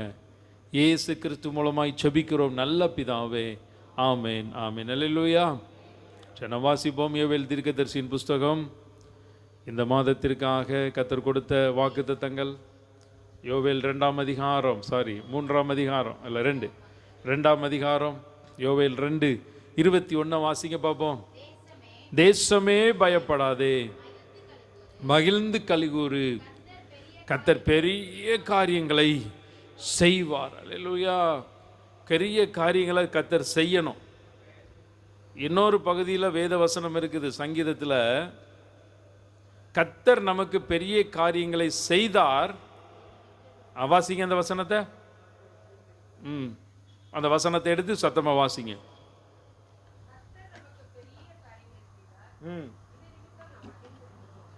கர்த்தர் நமக்கு பெரிய காரியங்களை செய்தார், இது நிமித்தம் நாம் என்ன பண்ணியிருக்கோம்? மகிழ்ந்திருக்கோம். செய்தார் அப்படிங்கிறதுக்கும் செய்வார் அப்படிங்கிறதுக்கும் வித்தியாசம் உண்டு. உங்கள் வாழ்க்கையில் கர்த்தர் பெரிய காரியங்களை செய்யணும். சில காரியங்களை நீங்கள் எதிர்பார்க்குறீங்க, சில காரியங்களை நீங்கள் எதிர்பார்த்து கொண்டு இருக்கிறீங்க, அதில் பெரிய காரியமாக செய்யணும். வெள்ளிக்கிழமை அற்புதத்தின் மாலை ஜெபத்தை முடிச்சுட்டு நாங்கள் ஒரு இடத்துக்கு ப்ரேயருக்காக போனோம். அப்போ அந்த ப்ரேயருக்காக போன குடும்பத்தினர் எங்களை ரொம்ப நல்லா நேசிக்கிற குடும்பம். அவங்க ஒரு வீட்டுக்கு போன வருஷம் ஜூலை மாதத்தில் எங்களை ஒரு ஜெபத்துக்காக கூட்டு போனாங்க. அப்போ சொன்னாங்க, அண்ணே குடும்பத்தில் அவங்க, அந்த குடும்பத்தினரும் எனக்கு தெரியும், இந்த குடும்பத்தில் இருக்கிற இந்த அருமையான மகன் மகள், அதாவது ஒரு கணவர் மனைவி 2 பேர்னு வச்சுக்கிடுங்களேன். அப்போ என்னை கூட்டு போனவர் அந்த பெண் வீட்டில் உள்ள அந்த அருமையான சகோதரர். இந்த மகளுக்கு கல்யாணமாகி நியர் தென் 5 இயர்ஸ் ஆக போகுது. எல்லா சிகிச்சைகள் பண்ணிட்டாங்க. ஒரு குழந்தைக்காக எதிர்பார்த்து கொண்டு இருக்காங்க. நம்ம ஜெபிக்கிறதே ஒரு குழந்தை பாக்கியத்துக்காக தான். அதனால் நீங்கள் கண்டிப்பாக வரணும் அப்படின்னு சொல்லிட்டு சொன்ன உடனே, அவங்க ஜெபத்துக்கு சொன்ன உடனே நாங்கள் கணவனும் மனைவியுமா இணைஞ்சு 2-3 நாள் உட்காந்து ஜெபிச்சு ஆயத்தப்பட்டு அந்த வீட்டுக்கு போனோம். நாங்கள் அவங்களுக்காக ஜெபிக்கலான்னு பார்த்தா, அவங்க நல்ல ஒரு அந்த வீட்டு ஹால் நிறையா சேரெல்லாம் போட்டு நிறைய மக்களை கூட்டி உட்கார வச்சு இரவு நேரத்தில் நல்ல ஒரு உணவையும் ஆயத்தம் பண்ணி வச்சு நல்ல மகிழ்ச்சியோடு கொண்டாடினாங்க. அப்போ ஆண்டவர் 2 காரியத்தை சொன்னார். இந்த கூட்டுட்டு போகிறதுக்கு இந்த ஜெபத்தை சொன்ன இந்த அண்ணன், அந்த குடும்ப விசுவாசம், நீங்களும் என்ன நம்பி இந்த இடத்துக்குள்ளே வந்திருக்கிறீங்க, அதனால் இந்த குடும்பத்துக்குள்ளே சீக்கிரத்தில் ஒரு அற்புதத்தை செய்வேன் அப்படின்னு சொல்லி வாக்கு கொடுத்து ஒரு 2 நாளில் எங்கள் வீட்டுக்கு ஒரு தரிசனம், எங்கள் வீட்டம்மாவுக்கு ஒரு சரிசனத்தை கொடுத்தாரு. அதை அப்படியே கூப்பிட்டு சொன்னாங்க, நீங்கள் சோர்ந்து போகாதீங்க, சீக்கிரத்தில் ஒரு குழந்தை பாக்கியம், ஒரு புத்திர பாக்கியத்தை கொடுப்பாருன்னு சொல்லிட்டு நாங்கள் சீக்கிரத்தில் அவங்களுக்கு ஒரு அற்புதம் நடக்கும்னு சொல்லி மறுபடியும் அந்த வார்த்தையை சொல்லிட்டோம். கடந்த வருடம் செப்டம்பர் மாதம் ஃபங்க்ஷனுக்கு அந்த பெண்ணோட அந்த தாயாரும் தகப்பனாரும் வந்து விசுவாசத்தோடு இந்த இடத்துல உட்காந்து ஜெபிச்சாங்க. அப்போ அவங்க எல்லாம் கடைசியாக ஜெபத்துக்கு நின்னாங்க. அண்ணே, நமக்கு ஜெபிக்கிறது கர்த்தரிடத்தில் ஒன்றையே கேட்டோம், அதையே நாடுவேன் அப்படின்னு வசனம். நீங்கள் வாஞ்சியோடு இந்த காரியத்தை கேட்டுக்கொண்டு இருக்கிறீங்க. சீக்கிரத்தில் உங்கள் மகளுக்கு அடுத்த பண்டிகை நடக்கும்போது நீங்கள் சாட்சியாக நிற்பீங்க. அடுத்த பண்டிகைக்கு முன்னாடியே உங்களுக்கு அற்புதம் நடந்துடும் அப்படின்னு சொன்னோம். கொஞ்ச நாள்லேயே அவங்க கருவுற்ற செய்தி வந்துச்சு. ஜெபம் பண்ணிக்கிட்டே இருந்தோம். இப்போ போன வாரம் வியாழக்கிழமை இரவு 10 மணிக்கு குழந்தை பாக்கியத்தை கொடுத்தாரு. இதில் ஒரு காரியம் என்னென்னா, உங்கள் வீட்டில் ரெட்டிப்பான நன்மை வருதுன்னு சொல்லி எங்கள் வீட்டம்மா போல்ட்டாக சொல்லிட்டு வந்தாங்க. ரொம்ப தைரியமாக சொன்னாங்க. சொப்பனத்தை பார்த்தும் தரிசனத்தை பார்த்தும் மறுபடியும் சொன்னாங்க, உங்கள் வீட்டுக்குள்ளே ரெட்டிப்பான நன்மை தான்ட்டு. அவங்களுக்கு 2 குழந்தை பிறந்திருக்கு. கைத்தட்டுங்க பார்ப்போம். அடுத்தால நான் சொல்கிறத வச்சு இன்னும் நீங்கள் சந்தோஷமாக கைத்தட்டுவீங்க. ஒரு ஆண் ஒரு பெண்ணு. அல்லேலூயா. சாம் கார் ஓட்டிகிட்டு வரும்போது சொன்னான், எப்போ ஒரு ஆண் ஒரு பெண்ணு ஒரே நேரத்தில் பிறந்துட்டு எவ்வளோ சௌரியம் பார்த்தீங்களா அவங்களுக்கு. அல்லேலூயா. 2 பேரை வளர்க்குறது கஷ்டம்தான். ஆனால் வந்து பார்த்தீங்கன்னா, ஆனால் 2ஐயே கொடுத்துருக்கிறார், ரெட்டிப்பாக கொடுத்துருக்கிறார். ஒரு ஆசீர்வாதத்துக்கு நீங்கள் ஜெபம் பண்ணுறீங்க, ரெட்டிப்பாக வந்தால் எவ்வளோ நல்லா இருக்கும். ரெட்டிப்பான நன்மை வந்தால் எவ்வளோ நல்லா இருக்கும். ஜனவரி மாதம் ஹைதராபாத்தில் ஒரு ஊழியத்துக்கு, உங்களுக்கு தெரியும் இல்லையா, நான் போய்கிட்டு இருந்தோம். இப்போ நாங்கள் வந்து சேலத்துலேருந்து விமானத்தில் போனோம். இப்போ அங்கே போகணும், அந்த ஏர்போர்ட்டை பார்க்கணும். சரி நம்ம சேலம் சொல்கிறாங்களேன்னு சொல்லிட்டு அங்கே போனோம். அப்போது அவங்க இந்த ஊழியத்துக்காக அந்த அருமையான அந்த ஹைதராபாத் பிரதர் அவங்க தான் ஏற்பாடு பண்ணி வச்சாங்க. அவங்க சாட்சி நான் ஏற்கனவே சொல்லியிருக்கேன். அவங்க இந்த சைத்தன்யா ஸ்கூலில் வேலை பார்த்தாங்க. வேலை பார்க்கும் பொழுது ஒரு நாள் வந்து பார்த்திங்கன்னா இந்த சனிக்கிழமை நம்ம காய்கறி மார்க்கெட் இருக்கு இல்லையா நம்ம பகுதியில், எத்தனை பேருக்கு தெரியும் சனிக்கிழமை காய்கறி மார்க்கெட் இருக்கிறது? வேலுயா, சர்ச்சுக்கு வராதவங்க, வந்துக்கிட்டு இருக்கவங்க, ஒரு தடவை வந்துட்டு போகிறவங்க எல்லாரையும் கரெக்டாக சந்தையில் பார்க்குறோம் நாங்கள். கர்த்தர் ஆசீர்வதிப்பார்.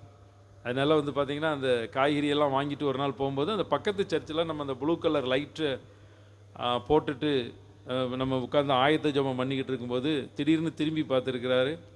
அந்த லைட்டு அந்த வெளிச்சத்தை பார்த்த உடனே பக்கத்தில் யாரோ தெலுங்கில் அவங்க அப்பா குரலில் அந்த சர்ச்சுக்குள்ளே போ அப்படின்னு சொல்லிச்சான். சரியா? அவங்க மொழியில் உள்ளே வந்தார். ஜெபம் பண்ணிக்கிட்டு இருந்தோம். அவர் காரியத்தை சொன்னார். அவருக்கு எத்தனை வருஷம் கல்யாணம் ஆகி? 3 வருஷம், 2 வருஷம் முடிஞ்சு 3ஆவது வருஷம் ஸ்டார்ட் ஆகிட்டு அவர் வந்தவுடனே சொன்னார், எங்களுக்கு ஒரு குழந்தை பாக்கியம்தான், அதுக்கு தான் நாங்கள் பேபி பர்த்துக்கு தான் நாங்கள் பாஸ்டர் காரு அப்படி சொன்னார், நாங்கள் ரொம்ப ஜெபம் பண்ணிக்கிட்டு இருக்கோம் அப்படின்னாரு. சரி, கர்த்தர் உங்களுக்கு அற்புதம் செய்வார் அப்படின்னு. முதல் மாதம் வந்தாங்க. 2வது மாதம் அந்த சகோதரி கர்ப்பம் தரித்தாங்க. அப்போ தான் நம்ம அந்த சேரெல்லாம் வாங்கி கொடுத்தாங்க. நம்ம இந்த சேர் எல்லாம் அப்போல்லாம் சிறு பிள்ளைகளெல்லாம் முன்னாடி தானே பெட்ஷீட் விரித்து உட்கார வைப்போம், எல்லாருமே சேரில் உட்காரட்டும்னு சொல்லி அவங்க கொஞ்சம் சேர் வாங்கி தந்தாங்க. அப்புறம் கொஞ்ச நாள் கழித்து அவங்க அந்த முதல் பிறந்த பண்ணோடனே வந்துருங்கன்ட்டாங்க. அப்போ இந்த கொரோனா அதெல்லாம் இருந்துச்சு, இப்போதைக்கு வர முடியாதுன்ட்டு. அடுத்தால 2வது குழந்தையும் பிறந்துட்டு, முதல்ல பெண், 2வது ஆண். இது என்னென்னா, நாங்கள் அங்கே போகிறோம், அந்த 2 பிள்ளைகளும் எங்கள் வீட்டம்மா ஒன்று மடியில் வந்து உட்காந்துருக்கு, ஒன்று பக்கத்தில் வந்து நிற்கிது, சொந்தக்காரங்கிட்ட வந்து நின்ன மாதிரி. போகவே மாட்டேங்குது அந்த பிள்ளைகள். இப்போ அவங்க வீட்டில் ஜெபம் பண்ணிட்டு வந்தோம். அப்போ அந்த விமானத்தில் போகும்போது நாங்கள் வீட்டிலேருந்து கொஞ்சம் சாப்பிட்டுட்டு அப்படி போய் பார்த்தோம்னா அங்கே 12 மணிக்கு ஏறணும். ஏறின உடனே பசிக்க ஆரம்பிச்சிட்டு, ஏறின உடனே ரொம்ப பசிக்குது. அப்போ வந்து பார்த்திங்கன்னா உள்ளெல்லாம் வந்து பார்த்திங்கன்னா ரொம்ப விலை ஜாஸ்தி. அப்புறம் டென்சி ஏதோ ஒன்று கேட்டால் வாங்கி கொடுத்தோம். அதுக்கு காம்ப்ளிமெண்ட்டாக மோர் இல்லைதா டீ ஏதோ கூல் ட்ரிங்க்ஸ் தரணும்னா சரி மோர் கொடுங்கன்னு மோர் கொடுத்தாங்க. அப்புறம் சாம்சனுக்கும் வாங்கி கொடுத்தோம். 2ம் பார்த்திங்கன்னா ரொம்ப நல்ல டேஸ்ட்டாக இருந்துச்சு மேலே. அப்போ குடிச்சிட்டு இருந்தேன். அப்போ வந்து பார்த்திங்கன்னா 2வது சரி இன்னொன்று வாங்கி கொடுத்துருவோம், காசுனாலும் பரவாயில்ல அப்படின்னு சொல்லிட்டு, அப்போ எனக்கு இன்னொன்று வேணும் அப்படின்னு சொன்னோடனே இன்னொரு பெரிய டம்ளரில் கொண்டு வந்தாங்க, நல்லா இருந்துச்சு மேலே. அதை கொடுத்துட்டு இதை காம்ப்ளிமெண்ட்டாக நீங்கள் வச்சுக்கிடுங்க, நீங்கள் பணம் தரண்டான்னு சொல்லிட்டு போயிட்டாங்க அந்த அம்மா.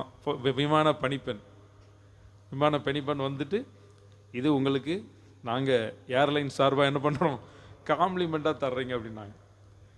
ஏன் அப்படின்னு பார்த்தா, அப்போ சிலரெல்லாம் காசு கொடுத்து அங்கே வாங்குவாங்க, கேஷ் கொடுத்து பொருள் வாங்குவாங்க, சில்லறை இல்லை. அந்த அம்மா சில்லறை பணங்கள் இல்லாமல் திணறிக்கிட்டே லாந்திக்கிட்டு இருக்குது. எல்லா பக்கமும் யார்கிட்டயா கேட்குது, சேஞ்ச் இருக்கான்ட்டு. முதல் 2 லைனில் கேட்டுச்சு, அடுத்தால பின்னாடி போயிட்டு 2வது வேகமாக வந்துச்சு, என் தோளில் கை வச்சுது, கொஞ்சம் சேஞ்சு கொடுங்க அப்படின்னாங்க.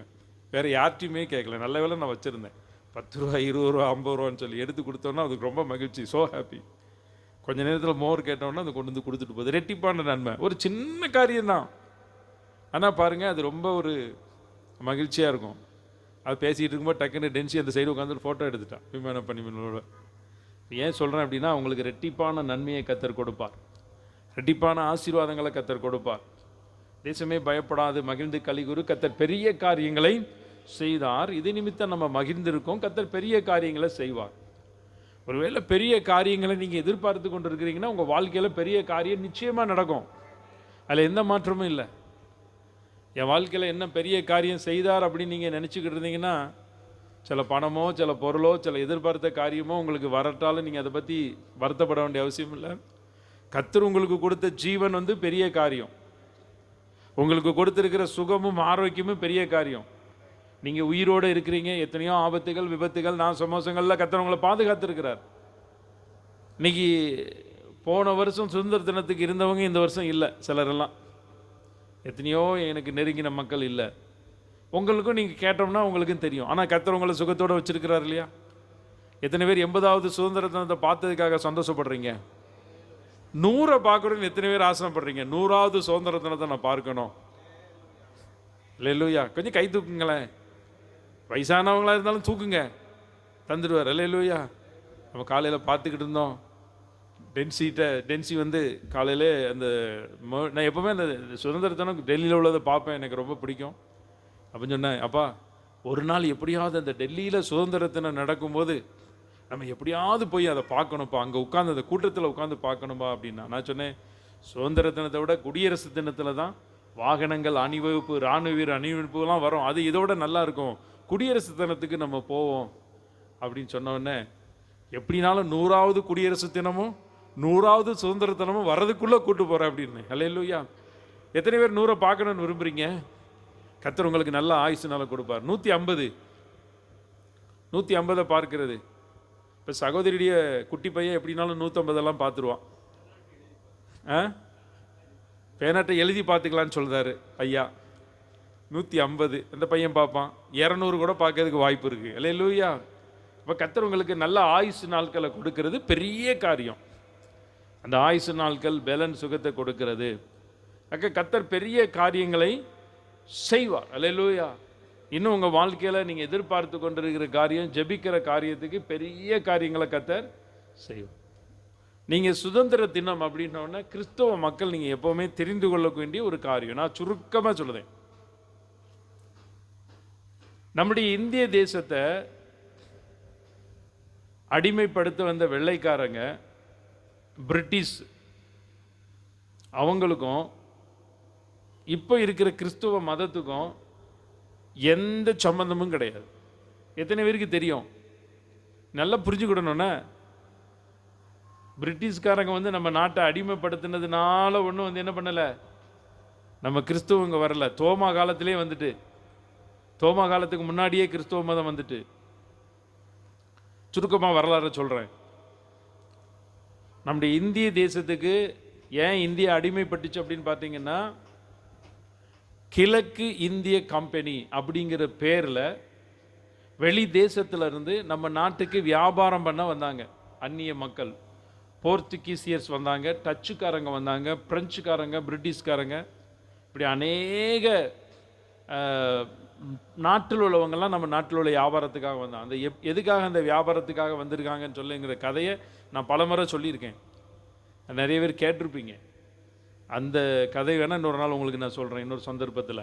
டிவியில் பழைய செய்தியில் இருக்கும், நம்ம யூடியூப் சேனலில். அப்படி வியாபாரத்துக்கு வந்தவங்க தான் அந்த கிழக்கிந்திய கம்பெனிக்காரங்க. அந்த கிழக்கிந்திய கம்பெனிக்காரங்க வந்து பார்த்தாங்க, நம்ம நாட்டில் இயற்கை வளங்கள் நம்ம நாட்டில் 36 வகையான பயிர் வகைகள். எத்தனை வகையான பயிர்? உங்களுக்கு எத்தனை பயிர் தெரியும்? பச்சை பயிர் அது எப்படி இருக்கும்? ஒரு 4-5 தான் தெரியும். சிகப்பு கருப்பு நிறைய சொன்ன 36 வகையான பயிர் வகைகள் உண்டாம். அந்த 36 வகையான பயிர் வகைகளும் அத்தனையும் மருத்துவ குணம், அத்தனையும் ஆரோக்கியம், அத்தனையும் வெள்ளனா.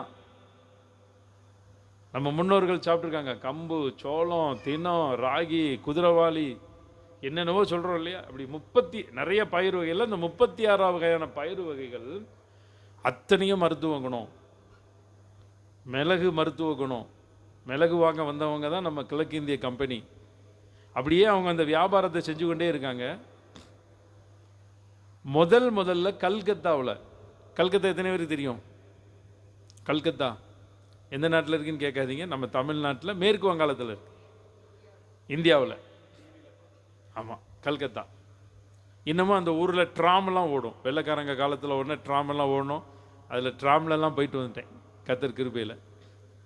அப்போ அந்த கல்கத்தாவில் அங்கே நிறைய சின்ன சின்ன அரசர்கள் ஆண்டு கொண்டே இருக்கும்போது, இப்போ இந்த ராஜாவுக்கு பணம் தேவைப்பட்டிருக்கு. பணம் தேவைப்பட்டவொன்னா முதல்ல அந்த ராஜா என்ன பண்ணியிருக்கா தெரியுமா? அந்த கிழக்கிந்திய கம்பெனிக்காரனை கூப்பிட்டு, நீ இவ்வளவு பணம் எனக்கு கொடுத்துரு, நான் அதுக்கு பதிலாக ஒன்று செய்கிறேன். இந்த பகுதி, இந்த இடத்துலேருந்து இந்த இடம் வரைக்கும் என்னுடைய எல்லை தான். இந்த மக்கள்கிட்ட நீ என்ன பண்ணு, வரி வசூல் பண்ணிக்க அப்படின்னு சொல்லிட்டான். இப்போ ரோடு போட்டு கொடுத்துட்டு டோல்கேட் இருக்கு இல்லையா, டோல்கேட் எடுத்துகிட்டு டோல்கேட்டில் அந்த பணத்தெல்லாம் வசூல் பண்ணுறாங்க. சேம் இதே மெத்தடில் தான் அந்த கிழக்கிந்திய கம்பெனிக்கு அந்த ராஜா அனுமதி கொடுக்குறார். இதுதான் ஓட்டை.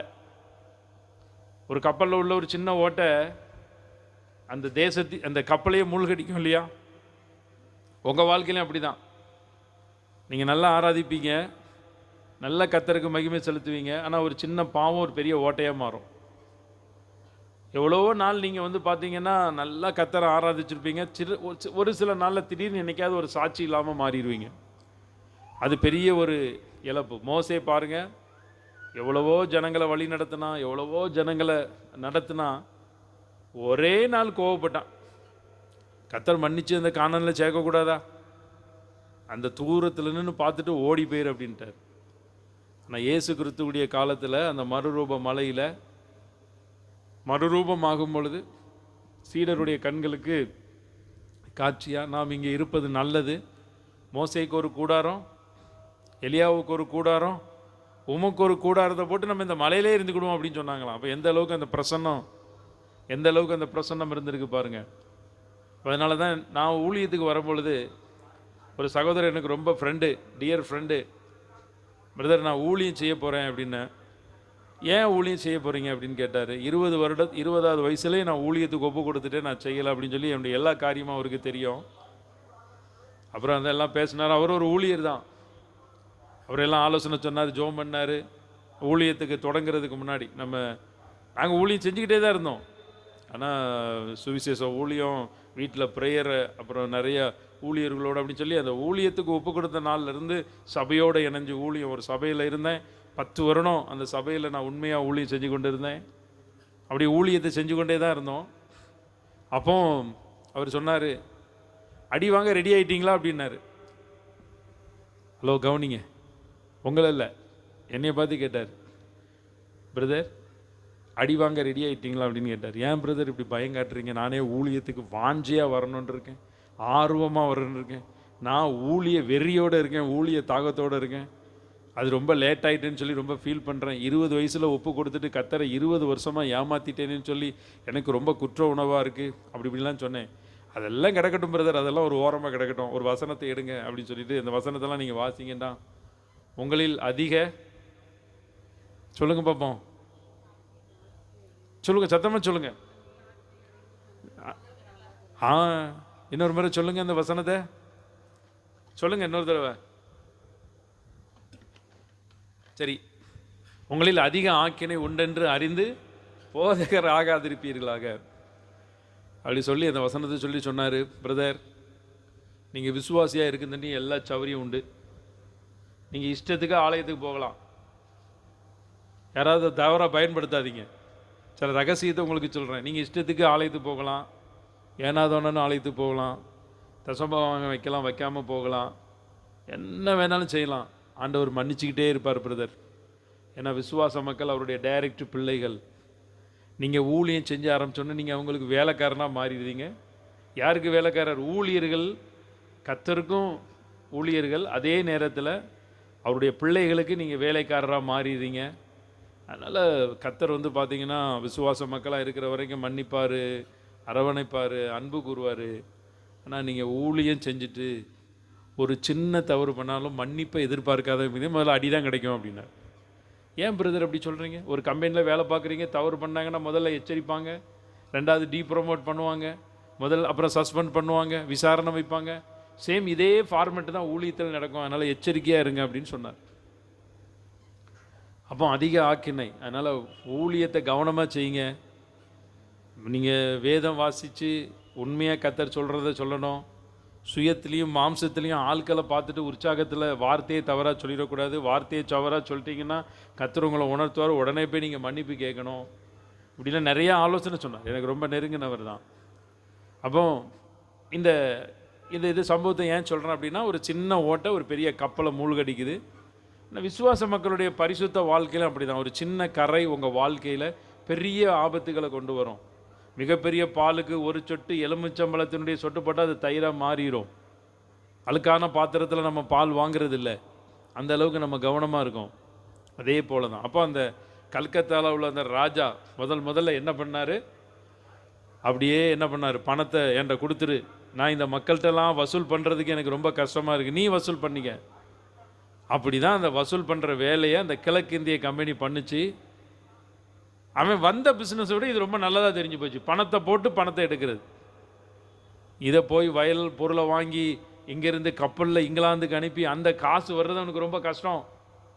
எப்படி வட்டிக்கு விடுற மாதிரி பணத்தை வச்சு பணம் சம்பாதிக்கிறது அவனுக்கு ஈஸியானவொடனே இதே மெத்தடை இந்தியா ஃபுல்லாக கொண்டு போயிட்டான். இந்தியா ஃபுல்லாக கொண்டா போகும்போது தான் அவன் கண்டுபிடிச்ச ஒரு காரியம், இந்தியா ஃபுல்லாக ஒவ்வொரு ராஜாக்களும் குட்டி குட்டியாக சமஸ்தானங்களாக ஆண்டு கொண்டு இருக்காங்க. ஒரு முழு தலைவர் இல்லை, எளிதாக இவங்களை பிடிச்சு கொள்ளலான்னு சொல்லி அப்படியே அந்த கிழக்கிந்திய கம்பெனி தான் நம்மளை அடிமைப்படுத்துச்சு. அப்போ அவங்க நல்ல வரி கொடுக்காதவங்களை அடிக்கிறது வைக்கிறது அப்படிங்கிறதுக்கான ஃபோர்ஸ் தேவை. அப்படிங்கிறதுக்காக தான் அந்த பிரிட்டிஷ்காரங்க நம்ம நாட்டுக்குள்ளே உள்ளே வந்து ஆட்சி பண்ண ஆரம்பித்தாங்க. அந்த ஆட்சி நடத்தும்போது இந்த கிழக்கிந்திய கம்பெனி, இந்த வியாபாரம் பண்ணுறவங்க, அவங்க நிறைய பணத்தை அந்த அரசுக்கு கொடுக்கறதுனால இப்போ நம்ம தமிழ்நாடு கவர்மெண்ட் இருக்குது அப்படின்னா சில பேக்ரவுண்டில் தொழில் செய்கிறவங்க இருப்பாங்க. அப்புறம் பெரிய கவர்மெண்ட் நம்மளுக்கு மத்திய அரசு இருக்குன்னா தொழில் பண்ணுறவங்க, அதுக்கு பணம் கொடுக்குறவங்க, ஃபண்டு கொடுக்குறவங்க எல்லாம் இருக்காங்க. உங்களுக்கெல்லாம் அரசியல் இப்போ நம்ம பேசக்கூடாது, உங்களுக்கே தெரியும். அந்த மாதிரி தான் இந்த பணத்தெல்லாம் அவங்க கொடுத்தோன்னா பிரிட்டிஷ்காரங்க என்ன பண்ணுறது, எதையுமே கண்டுகொள்ளலை. ஆனால் ரொம்ப நம்ம மக்கள் துன்புறுத்தப்பட்டாங்க. வரி கொடுக்காதவங்க, வட்டி கொடுக்காதவங்கெல்லாம் ரொம்ப துன்புறுத்தப்பட்ட உடனே அந்த கிழக்கிந்திய கம்பெனி நம்ம இந்தியாவில் வர்றதுக்கு முன்பதாகவே அநேக மிஷினரிகள் இந்திய தேசத்துக்குள்ளே வந்துட்டாங்க. நீங்கள் நல்லா தெரிந்து கொள்ளணும். வில்லியம் கேரி கல்கத்தாவில் அவருடைய இடம் இருக்குது. அவரும் அந்த பைபிள் அச்சிடுவதற்கான அந்த பிரிண்டிங் மிஷின் எல்லாம் இம்போர்ட் பண்ணி கொண்டு வந்திருக்காரு. இங்கே சீகன் பால்க்கு தரங்கம்பாடியில், நீங்கள் எல்லாம் தஞ்சாவூர் சரங்கம்பாடி சீகன் பால்க்கு முதல்ல தமிழ்நாட்டுக்கு வந்த மிஷினரி. அங்கெல்லாம் போய் பார்த்துடணும். உங்களுக்கு வாய்ப்பு இருந்தால் தஞ்சாவூர் போகிறீங்க, அந்த பக்கம் போகிறீங்கன்னா ஒரு நாள் நீங்கள் வாய்ப்பு எடுத்துகிட்டு, என்னை கூட அங்கே ஒருத்தர் நண்பர் இவ்வளோ நாள் அங்கே இருந்தார், இப்போ தான் வேறு இடத்துக்கு மாறி போனார், எப்படியாவது வந்துடுங்க, தஞ்சாவூர் வாங்க, தரங்கம்பாடி வாங்க, அந்த மிஷினரிகள் பண்ண எல்லாத்தையும் பார்க்கணும். அப்போ அந்த சீகன் பாலும் நம்ம வில்லியம் கேரியும் முதல்ல பிரிண்ட் பண்ணுவதற்காக கொண்டு வந்த வேதாகமம் அச்சடிப்பதற்காக கொண்டு வந்த பிரிண்ட் பண்ண வில்லியம் கேரியுடைய அந்த பிரிண்டிங் இயந்திரம் ஒரு நாள் அந்த ஒரு இடத்துல வச்சுட்டு போனோன்னா அந்த கிழக்கிந்திய கம்பெனிக்காரங்கெல்லாம் இவங்க வேதத்தை படிச்சிடக்கூடாது, உண்மையை படிச்சிடக்கூடாதுன்னு சொல்லி அதை சேதப்படுத்தி அதை எரிச்சிட்டாங்க. அந்த பகுதி இன்னும் இருக்குது. முதல்ல கொண்டு வந்த பிரிண்டிங் மிஷின். ரெண்டாவது தரங்கம்பாடியில் சீகன் பால்க்கு அவர் கொண்டு வந்த அந்த பிரிண்டிங் மிஷினை உடச்சி கடலுக்குள்ளே போட்டாங்க. புரிஞ்சுதா உங்களுக்கு? நான் அந்த வில்லியம் கேரியுடைய அந்த இடத்த போய் பார்க்கும்போது கீழே ஒரு அறை இருந்துச்சு. அப்போ அந்த அறையை காமிச்சு சொன்னாங்க, இந்த அறையில் தான் அவர் முதல்ல கொண்டு வந்த பிரிண்டிங் இயந்திரத்தை இரவு நேரத்தில் பிரிண்ட் பண்ணி வச்சு முதல்ல அச்சிட்டு வெளியிட கொண்டு வந்திருக்கிற பைபிளோட அந்த இயந்திரத்தை எரிச்சிட்டாங்களாம். அதுன்னு சொல்லி அந்த அறை கீழே இருக்குது. இதுதான், இதை வந்து யாருக்கும் திறந்து காமிக்கிறதுன்னு சொல்லி அந்த அறையை காமிச்சாங்க. அதனால பைபிள் பிரிண்டிங் மிஷின் உடைக்கப்பட்டு கடலில் எரிஞ்சப்பட்டதுனாலையும் தீக்கு இரையானதுனாலையும் நம்ம கையில் கர்த்தர் பைபிளை கொடுக்காம விட்டாரா? பைபிள் வந்துட்டு அவ்வளோ கஷ்டம். அப்படி அந்த மிஷினரிகளை கூட என்ன பண்ணாங்க, அந்த கம்பெனி வியாபாரம் பண்ணுறவங்க துன்புறுத்தினாங்க. அப்போ இருந்த அந்த விக்டோரியா மகாராணி, நமக்கெல்லாம் எலிசபெத் மகாராணி தெரியும். எத்தனை பேர் எலிசபெத் மகாராணி இப்போ சமீபத்தில் தானே கொஞ்ச நாளைக்கு முன்னாடி இருந்தாங்க. அவங்களுக்கு முன்னாடி இருந்த விக்டோரியா மகாராணி, அவங்க ரொம்ப தேவனுக்கு பயந்தவங்களாம். அதனால் வந்து பார்த்தீங்கன்னா காலையில் அவங்கள வந்து பார்க்கறதுக்கு முன்னாடி அவர் அறையில் ஜப அறையில் இருக்கணும், அவங்க ஜபிச்சு கொண்டு இருப்பாங்களாம். எல்லாம் முப்படைய தளபதிகள், அதிபதிகள், அவருடைய கணவர் எல்லாரும் முதற்கொண்டு என்ன பண்ணணும், வெளியே தான் இருக்கணும். அவர் அங்கே பழச்சிட்டு தான் வருவாங்க. அப்போ இந்த விக்டோரியா மகாராணிக்கு வந்து நம்முடைய இந்திய தேசத்தில் நடக்கக்கூடிய இதெல்லாம் வந்து சரித்திரம், இது மறைக்கப்பட்டது, இது நிறைய சில புத்தகங்களில் எழுதப்பட்டிருக்கு. அப்போ அந்த விக்டோரியா மகாராணிக்கு நம்ம இந்திய தேசத்தில் உள்ள மக்கள் அனுபவிக்கிற கொடுமைகளை கடிதங்களாக அனுப்பி கொண்டே இருப்பாங்களாம். நான் எல்லா கடிதமும் அவங்க கைக்கு போய் சேராது தானே. வியாபாரம் பண்ணுறவங்க அங்கங்கே ஆட்களை வச்சுருப்பாங்க இல்லையா. இந்தியாவிலேருந்து ஒரு கடிதம் வருது, சம்மந்தப்படாத ஒரு நபரில் இருந்தோன்னா என்ன பண்ணுவாங்க, கடிதத்தை வாசிப்பாங்க, கிழிச்சு போட்டுருவாங்க. ஆனால் அநேகம் அந்த மிஷினரிகள், நிறைய மிஷினரிகள் நம்ம தேசத்தில் நடக்கிற கொடுமைகள் எல்லாம் எழுதி கொஞ்சம் நாளில் சில லெட்டர்கள் அவங்களுக்கு கிடச்சிட்டு அதை வாசித்து பார்க்கும் பொழுது சில அந்த பிரபுக்கள், சில பிரபுக்களை நம்ம நாட்டுக்கு அவங்க அனுப்புகிறாங்க. அவங்க வந்த வேலை என்ன தெரியுமா? இந்திய தேசத்தில் நடக்கக்கூடிய காரியத்தை நீங்கள் அப்படியே எனக்கு தெரிவிக்கணும் அப்படின்னு சொல்லி அவங்க சில பிரபுக்கள், சில அவங்க பேரெல்லாம் கானிங் பிரபு, டல்ஹவுசி பிரபுன்னு சில பிரபுக்கள் நேம்.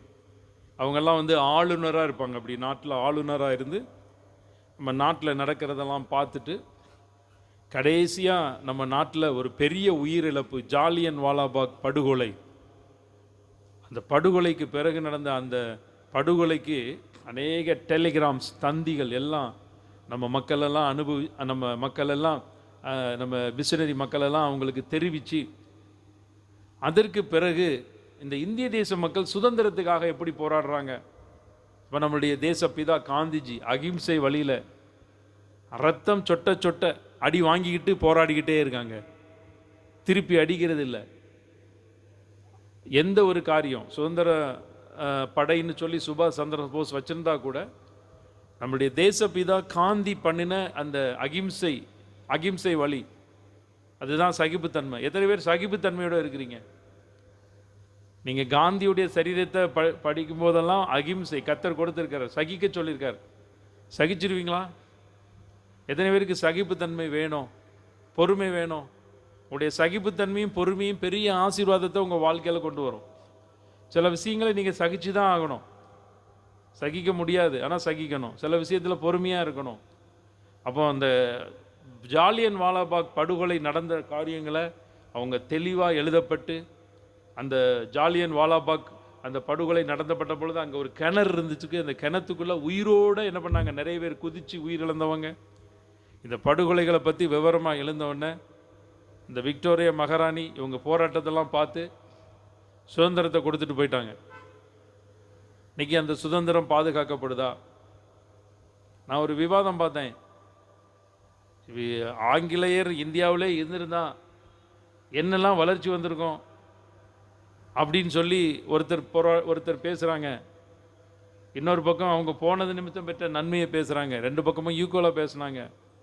ஆனால் அந்த விவாதத்தில் சொல்கிறாங்க, அவங்க இருந்திருந்தாங்கன்னா இன்னும் டெவலப் தான் ஆகிருக்கும், எவ்வளோ தான் நம்ம நாட்டிலேருந்து கொள்ளடிக்க முடியும் அப்படி ஒரு சிலர் பேசுகிறாங்க. அநேக ரயில்வே ட்ராக் இந்திய தேசத்தில் வர்றதுக்கு அவங்க காரணம். ஆனால் அது சுயநலத்தோடு அவங்க போட்டாங்க, பொருளெல்லாம் கொண்டு போகிறதுக்கு போட்டு வச்சாங்க. அப்போது நல்லா தெரிந்து கொள்ளுங்க, நம்மளுடைய மிஷினரிகளுடைய இந்தியாவில் வந்து ஆண்டவருடைய அன்பை அறிவித்த மிஷினரிகளுடைய சுதந்திர போராட்டத்தினுடைய தன்மைகள் அதிகம். ஆனால் அதே நேரத்தில் நம்முடைய இந்திய தலைவர்களை நம்ம மதிக்கணும். காந்திஜியை மதிக்கணும். காந்திஜி அவர் எவ்வளவோ அகிம்சை வழியில் போராடினது. கப்பலோட்டிய தமிழன் என்று சொல்லக்கூடிய வேவு சிதம்பரனார் அந்த செக் இழுத்த சம்பவங்கள் நிறைய. நம்ம திருப்பூரில் இருக்கிற கொடிகாத்த குமரன், எத்தனை பேர் தான் உயிரை நாட்டுக்காக விட்டுருக்காங்க. எத்தனை பேர் ஆண்டவருக்காக உயிரை கொடுப்பீங்க? கை தூக்குங்க. நீங்கள் உயிரெல்லாம் கொடுக்கண்டாம், நேரத்தை கொடுத்து ஒழுங்கா வாங்க. உயிரெல்லாம் ஒன்றும் கொடுக்கட்டான், சரியா? அவர் உங்களுக்கு ஏற்கனவே உயிர் கொடுத்துட்டாரு. அதனால் இரத்த சாட்சியாக இரத்தங்கள் நிறைய சிந்தப்பட்டுட்டு, அநேக மிஷினரிகளுடைய இரத்தங்கள் சிந்தப்பட்டுட்டு, இந்தியாவிலேயே நிறைய மிஷினரிகள் எரித்து கொல்லப்பட்டாங்க. ஒரிசாவில் ஒரு மிஷினரி எரித்து கொல்லப்பட்டாரா? அது வெளியில் வந்துட்டு, வெளியில் வராமல் எத்தனையோ கஷ்டப்படுத்தப்பட்டவங்க இருக்காங்க.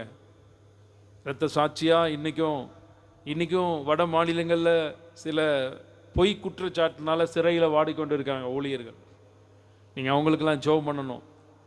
அப்போ நல்லா தெரிந்து கொள்ளுங்க, ஜெபிக்கிற ஜனங்கள் தான் தேசத்துக்கு ஆசீர்வாதம். ஜெபிக்கிற சபைகள் தான் தேசத்தில் ஆசீர்வாதம். ஜெபிக்கிற மக்கள் எந்தெந்த இடத்துலேருந்து தேசத்துக்காக ஜெபிக்கிறாங்களோ அங்கே தான் ஆசீர்வாதம். நேற்றைய தினத்தில் தேசத்துக்காக ஒரு சிறப்பு உபவாச ஜெபம் சொன்னோடனே சில மக்கள் வந்து நீங்கள் ஜெபிச்சிங்க. தேசம்ங்கிற வார்த்தையை வச்சு கிட்டத்தட்ட 3/4 மணி நேரம் ஸ்தோத்திரம் பண்ணி ஜெபம் பண்ணிவிட்டு, அதுக்கு பிறகு அந்த நம்முடைய இந்திய தேசத்துக்காக சொல்லப்பட்டுள்ள அத்தனை ஜெப குறிப்புக்கும் நீங்கள் கருத்தாக ஜெபம் பண்ணுறீங்க. அதனால் நீங்கள் கருத்தாக ஜெபம் பண்ணணும். நம்முடைய தேசத்துக்காக, தேசத்தை ஒரு நல்ல நன்மைகள் உண்டாக வேண்டும், குறிப்பாக ஊழியங்களுக்காக ஜெபிக்க வேண்டும். அப்போ தேசமே பயப்படாதே, மகிழ்ந்து கலிகூறு, கர்த்தர் பெரிய காரியங்களை செய்வார். உங்கள் வாழ்க்கையில் கர்த்தர் பெரிய காரியங்களை செய்வதற்கு சில காரியங்கள் நம்ம ஏற்கனவே தியானித்தது தான், நான் சொல்லி முடிச்சிருந்தேன் நேரம் குறைவாக இருக்கிறதுனால.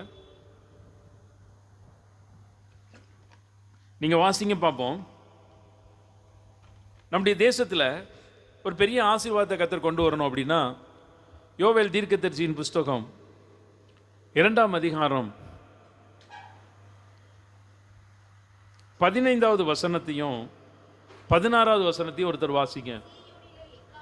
சீயோனிலே எக்காலம் ஊதுங்கள், பரிசுத்த உபவாச நாளை நியமியுங்கள், விசேஷித்த ஆசரிப்பை கூறுங்கள், ஜனத்தை கூட்டுங்கள், சபையை பரிசுத்தப்படுத்துங்கள், முதியோரை சேருங்கள், பிள்ளைகளையும் பாலுண்கிற குழந்தைகளையும் கூட்டுங்கள், மணவாளன் தன் அறையையும் தன் மறைவையும் விட்டு புறப்படுவார்களாக. கவனிங்க, எத்தனை பேருக்கு இந்த வசனம் புரிஞ்சுது? எத்தனை பேருக்கு? இந்த சின்ன கை குழந்தையோட வந்திருக்காங்க, அவங்கள பார்த்தோன்னே எனக்கு சந்தோஷமா இருக்கு. நம்ம சர்ச்சில் அப்படி தான் சின்ன சின்ன குழந்தைகள் ஒவ்வொரு சீசன்லேயும் இருக்கும். இந்த மாதிரி அந்த சிஸ்டருடைய பிள்ளைகள் மாதிரி, அந்த சிஸ்டர் மாதிரி இதே ரேஞ்சில் உள்ள பிள்ளைகள் ஒவ்வொரு சீசன்லையும் இருப்பாங்க. ஒவ்வொரு கிறிஸ்மஸுடைய பண்டிகை நாட்களையும் அந்த மாதிரி சின்ன பிள்ளைகள். இது ஒரு பெரிய நம்ம சபைக்கு கொடுத்துருக்க பெரிய ஒரு ஆசீர்வாதம். அல்லேலூயா. அப்போ இந்த இடத்துல போட்டிருக்குது, முதியோரை சேருங்கள். முதல்ல ஜனத்தை கூட்டுங்க, சபையை பரிசுத்தப்படுத்துங்க. நல்லா தெரிந்து கொள்ளுங்க, கவனிங்க. சபையை பரிசுத்தப்படுத்துகிறது அப்படிங்கிறது நம்ம குறிக்குது. நம்ம தான் சபை, நீங்கள் தான் தேவனுடைய ஆலயம். நீங்கள் பரிசுத்தமாகணும். ஆண்டவருடைய பிள்ளைகள் பரிசுத்தமானாலே தேவனிடத்துல இருந்து பெரிய அற்புதம் தேசத்துக்கு வந்துடும். காந்திஜி அகிம்சை வழியில் போராடும் பொழுது அந்த வெள்ளைக்காரங்க அடிக்கும் பொழுது அடியை வாங்கிட்டு அமைதியாக உட்கார்ந்துருந்தாங்க. ஆண்டவர் அதானே சொன்னார், ஒரு கன்னத்தில் காட்டுறவனுக்கு என்ன பண்ணு, நீங்கள் மறு கன்னத்தில் காமிச்சிருவீங்க, மறு கன்னத்தை காமிக்கலாம் மாட்டீங்க. அல்லேலூயா. அப்போ அந்த காரியம் பரிசுத்தப்படணும். நம்மளுடைய வாழ்க்கையில் நம்மளுக்கு இருக்கிற கோபம், நம்மளுக்கு இருக்கிற எரிச்சல், நம்மளுக்கு இருக்கிற பொறாமை, நம்மளுக்கு இருக்கிற புறங்கூறுதல், ரெண்டகங்கள், பில்லி சூனியங்கள், கோல் சொல்லுதல்கள், எத்தனையோ காரியம் நான் பைபிள்லேருந்தே எடுத்து பேச முடியும். ஆனால் அதுக்கு டைம் இல்லை. அப்போ நீங்கள் சபையை பரிசுத்தப்படுத்துங்கன்னா நீங்கள் பரிசுத்தப்படணும். தேவ சமூகத்தில் நீங்கள் ஒவ்வொரு வாரமும் ஞாயிற்றுக்கிழமை வந்து ஆராதனையில் இருக்கும்போது நீங்கள் பரிசுத்தப்படுறீங்க. தெரியுமா? உங்கள் வாழ்க்கையில் ஒரு பிரசன்னம் ஆலயத்தில் இருக்குது. கர்த்தர் உங்களை பரிசுத்தப்படுத்துகிறார், உங்கள் அக்கிரமத்தை மன்னிக்கிறார். உலகத்துக்குள்ளே போயிடுவீங்க, திடீர்னு கோபமாக பேசிடுவீங்க, திடீர்னு ஒரு தேவையில்லாத வார்த்தையை பேசிடுவீங்க, திடீர்னு நம்ம ஆண்டவரை குறித்தே அவிசுவாசமாக பேசிடுவோம். அதெல்லாம் உங்களை பரிசுத்தப்படுத்துறதுக்கு தான் சபை. பரிசுத்தம் இல்லாமல் தேவனிடத்தில் பிரியமாக இருப்பது விசுவாசம் இல்லாமல், பரிசுத்தம் இல்லாமல் தேவனை தரிசிக்க முடியாது. இன்று உங்களை பரிசுத்த பண்ணுங்கள், நாளை கர்த்தர் உங்கள் நடுவில் என்ன பண்ணுவார்? அற்புதங்களை செய்வார். அப்போ நீங்கள் பரிசுத்தப்படணும், சபை பரிசுத்தப்படணும். ஒவ்வொரு வாரம் ஆராதனைக்கு வரும்பொழுது நீங்கள் நல்லா பரிசுத்தமாக உங்களை நல்லா பரிசுத்தப்படுத்தி, ஞாயிற்றுக்கிழமை முடிஞ்ச அளவுக்கு உங்களை நல்லா சுத்திகரித்து நீங்கள் பரிசுத்தமாக தான் தேவ சமூகத்துக்கு வரணும். நல்ல உடைகளை உடுத்தி நல்ல கர்த்தருக்கு மகிமையாக நீங்கள் வரணும். நீங்கள் ராஜாதி ராஜாவை ஆராதிப்பதற்கும் கொண்டாடுவதற்கும் அவரை உயர்த்துவதற்கும் வர்றீங்க. ஜனங்களை கூட்டுங்க, சபையை நாங்கள் ஜனங்களை கூட்டுறோம், எஸ்எம்எஸ் அனுப்புகிறோம், ஃபோன் பண்ணி சொல்கிறோம். அப்போ நீங்கள் உடனே வந்துடணும், மதித்து வரணும். இன்றைக்கி நிறைய மக்கள் ஞாயிற்றுக்கிழமை எவ்வளோ தூரம் சொன்னாலும் கடினப்படுத்தி 80வது வருடம் நம்ம கொண்டாடுறோம். இந்த 80வது வருடத்தில் கூட இன்னும் தேவனுக்கு பயம் இல்லாமல், ஞாயிற்றுக்கிழமை ஆராதனை நாட்களில் கர்த்தர் பயம் இல்லாமல், கர்த்தரை ஆராதிக்காமல், சிஸ்டமாக சொந்த காரியங்களுக்கு, சொந்த வேலைகளுக்கு, சொந்த பேச்சை பார்க்க போய்கிட்டே தான் இருக்காங்க. எப்படி கர்த்தரை அவங்க வீட்டுக்குள்ளே அற்புதம் செய்ய முடியும்? கர்த்தரை அவங்க வீட்டுக்குள்ளே அற்புதம் செஞ்சால் தானே தேசத்தில் அற்புதம் செய்ய முடியும். நீங்கள் அப்படிப்பட்ட ஜனங்களுக்காக ஜெபம் பண்ணுங்க, அப்படிப்பட்ட ஜனங்களுக்காக திறப்பில் நில்லுங்க. குறிப்பாக ஞாயிற்றுக்கிழமை ஆராதனையில் கர்த்தரை ஆராதிக்கக்கூடிய ஜனங்கள் வரலை அப்படின்னா நீங்கள் ஜெபம் பண்ணுங்க, கையை உயர்த்தி, அவங்களுடைய ஆசீர்வாதத்துக்காகத்தான். ரெண்டாவது, முதியோரை சேருங்க. முதியோர் தெரியும் தானே, முதியோர் ஆனாலே அவங்களுக்கான பலவீனம் இருக்கும், சில டயர்டு இருக்கும், சில பலவீனங்கள். ஆனால் முதியோரை கூட்டி சபையில் வைங்க, அந்த முதியோர்களை பார்க்கட்டும். இளம் தலைமுறைகளை முதியோரை பார்த்து நமக்கும் இப்படிப்பட்ட ஆயுசு நாட்களை கர்த்தர் கொடுக்கட்டும், இப்படிப்பட்ட முதிய வயதிலும் கர்த்தர் நம்மளை நடக்க வைக்கட்டும், ஓட வைக்கட்டும்ங்கிற எண்ணம் அவங்க ஆட்டோமேட்டிக்கலாக வரட்டும். முதியோரை சேருங்க, பிள்ளைகளையும் பால்கிற குழந்தைகளையும் கூட்டுங்க. யாரெல்லாம் கூட்டணும்? யாரை கூட்டணும்? சத்தமாக சொல்லுங்க. பிள்ளைகளையும் பால் குடிக்கிற பிள்ளையை கொண்டு வந்து சபையில் போடுங்கிறார். என்ன புரியும்? இந்த பிள்ளைகளுக்கு ஏதாவது புரியுமா? 2 பிள்ளைகள் பால் உண்ற குழந்தைகள் இருக்காங்களா? புரியுமா? ஆனால் என் சமூகத்துக்கு கொண்டு வா அப்படிங்கிறார். சில நேரம் குழந்தைகள் போல நம்மளும் மாறணும். ஆண்டவர் சொல்கிற காரியத்தை அப்படியே விசுவாசிக்கிறதுக்கு தான். பாலுன்ற குழந்தை கூட வரட்டும் ஆலயத்துக்குள்ள அப்படிங்கிறாரு. பிள்ளைகளையும் பாலுங்கிற குழந்தைகளையும் கூட்டுங்கள். மணவாளன் தன் அறையையும் மனைவாட்டி தன் மறைவையும் விட்டு. ஆமாம், ஞாயிற்றுக்கிழமை கிறிஸ்தவ மக்கள் எந்த ஃபங்க்ஷனுக்கும் போகவே கூடாது. தவிர்க்க முடியாதபடி வேற வழியே இல்லை அப்படின்னா ஏதோ ஒரு ஜபத்தை பண்ணிட்டோம், வீட்டில் ஒரு 10 நிமிஷம் ஜபிச்சிட்டோ. ஏன்னா அதிகாலையில் ஆராதனை நடக்கக்கூடிய சபை, எந்த சபையாக இருந்தாலும் சரி, அங்கே போய் ஆராதிச்சுட்டு போங்க. அங்கே போகிறதெல்லாம் பெரிய விஷயம் இல்லை. நல்ல ஜிகு ஜிகுன்னு சீப் லைட்டு போட்டிருக்காங்க, சீரியல் செட்டு போட்டிருக்காங்க சொல்லி மறுபடியும் அங்கேயே போக ஆரம்பிச்சிடாதீங்க. உங்களுக்கு கொடுக்கப்பட்டிருக்கிற ஸ்தலத்தில் தான் உங்களுக்கு அற்புதம்.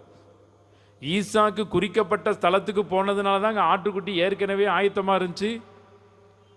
ஆபிரகாமுடைய ஜீவனும் பாதுகாக்கப்பட்டுச்சு, ஈசாக்குடைய ஜீவனும் பாதுகாக்கப்பட்டுச்சு. உங்களுக்கு குறிக்கப்பட்ட ஸ்தலத்துக்கு நீங்கள் வந்துடணும். இந்த இடத்துல கர்த்தர் மகிமையாக உங்களுக்கு கொடுத்துருக்கிறார். நீங்கள் இந்த இடத்த, இந்த ஸ்தலத்தை நீங்கள் மறக்கக்கூடாது. அப்போ மணவாட்டி தன் மறைவை விட்டு புறப்படுங்க. இது ஏன் மணவாளன் மணவாட்டி அப்படின்னா சந்தோஷமான காரியங்கள். இன்னைக்கு ஞாயிற்றுக்கிழமையில் தான் அநேக நன்மையின் காரியங்கள். இப்போ கடந்த சில நாட்களாக பார்த்தீங்கன்னா ஞாயிற்றுக்கிழமை மேக்சிமம் எந்த ஒரு காரியங்கள் ஆராதனை முடிஞ்ச உடனே கூப்பிடுவாங்க, இதுக்கு வாங்க அதுக்கு வாங்க. நாங்கள் போகிறதே இல்லை, மேக்சிமம் போகிறதில்ல. அது நாங்கள் அவாய்ட் பண்ணுறோம். ஞாயிற்றுக்கிழமை ஈவினிங் டைமில் ஊழியம் இல்லாதபடி இருந்தால் தான் ஏதாவது ஒரு ப்ரேயர் இல்லைனா ஒரு பர்த்டே, யாராவது அப்படி ஞாயிற்றுக்கிழமை கூப்பிடுவாங்க. நாங்கள் வளகாப்பு வச்சுருக்கோம், எங்கள் சொந்தக்காரங்களுக்கெல்லாம் அப்படி கூப்பிடுன்னா ஒன்றா சனிக்கிழமை வந்து ஜோம் பண்ணுறோம், இல்லைனா சாயங்காலம் வந்து ஜோம் பண்ணுறோம், இல்லைனா ஃபோனில் ஜோம் பண்ணுறோம். வேறு தவிர்க்க முடியாத சூழ்நிலையில் தான் போகிறோம். இப்படி நிறைய காரியங்கள். இப்போ தேவ பிள்ளைகள் நீங்களும் அதுக்கு நீங்கள் இந்த ப்ராக்டிஸ்க்குள்ளே வரணும். ஞாயிற்றுக்கிழமை ஆராதனை முக்கியம். காலையிலே ஆராதனைக்கு வாங்க, நல்ல கர்த்தரை ஆராதிங்க, வார்த்தையை கேளுங்க, வசனத்தை கேளுங்க, வீட்டில் போய் நல்லா சாப்பிடுங்க, நல்ல மத்தியானம் ஓய்வு விடுங்க. இந்த ஞாயிற்றுக்கிழமை ட்ராவல் போகாதீங்க, ஞாயிற்றுக்கிழமை வெளியில் போகாதீங்க. அது உங்களுக்கு மறைவான கண்ணியாக கூட கர்த்தர் வச்சிருக்கலாம், சாத்தான் கூட வச்சிருக்கலாம். அதனால நல்லா தெரிந்து கொள்ளுங்க. மணவாட்டி தன் மறைவை விட்டு புறப்படுவார்கள். 17வது வசனத்தை வாசிங்க.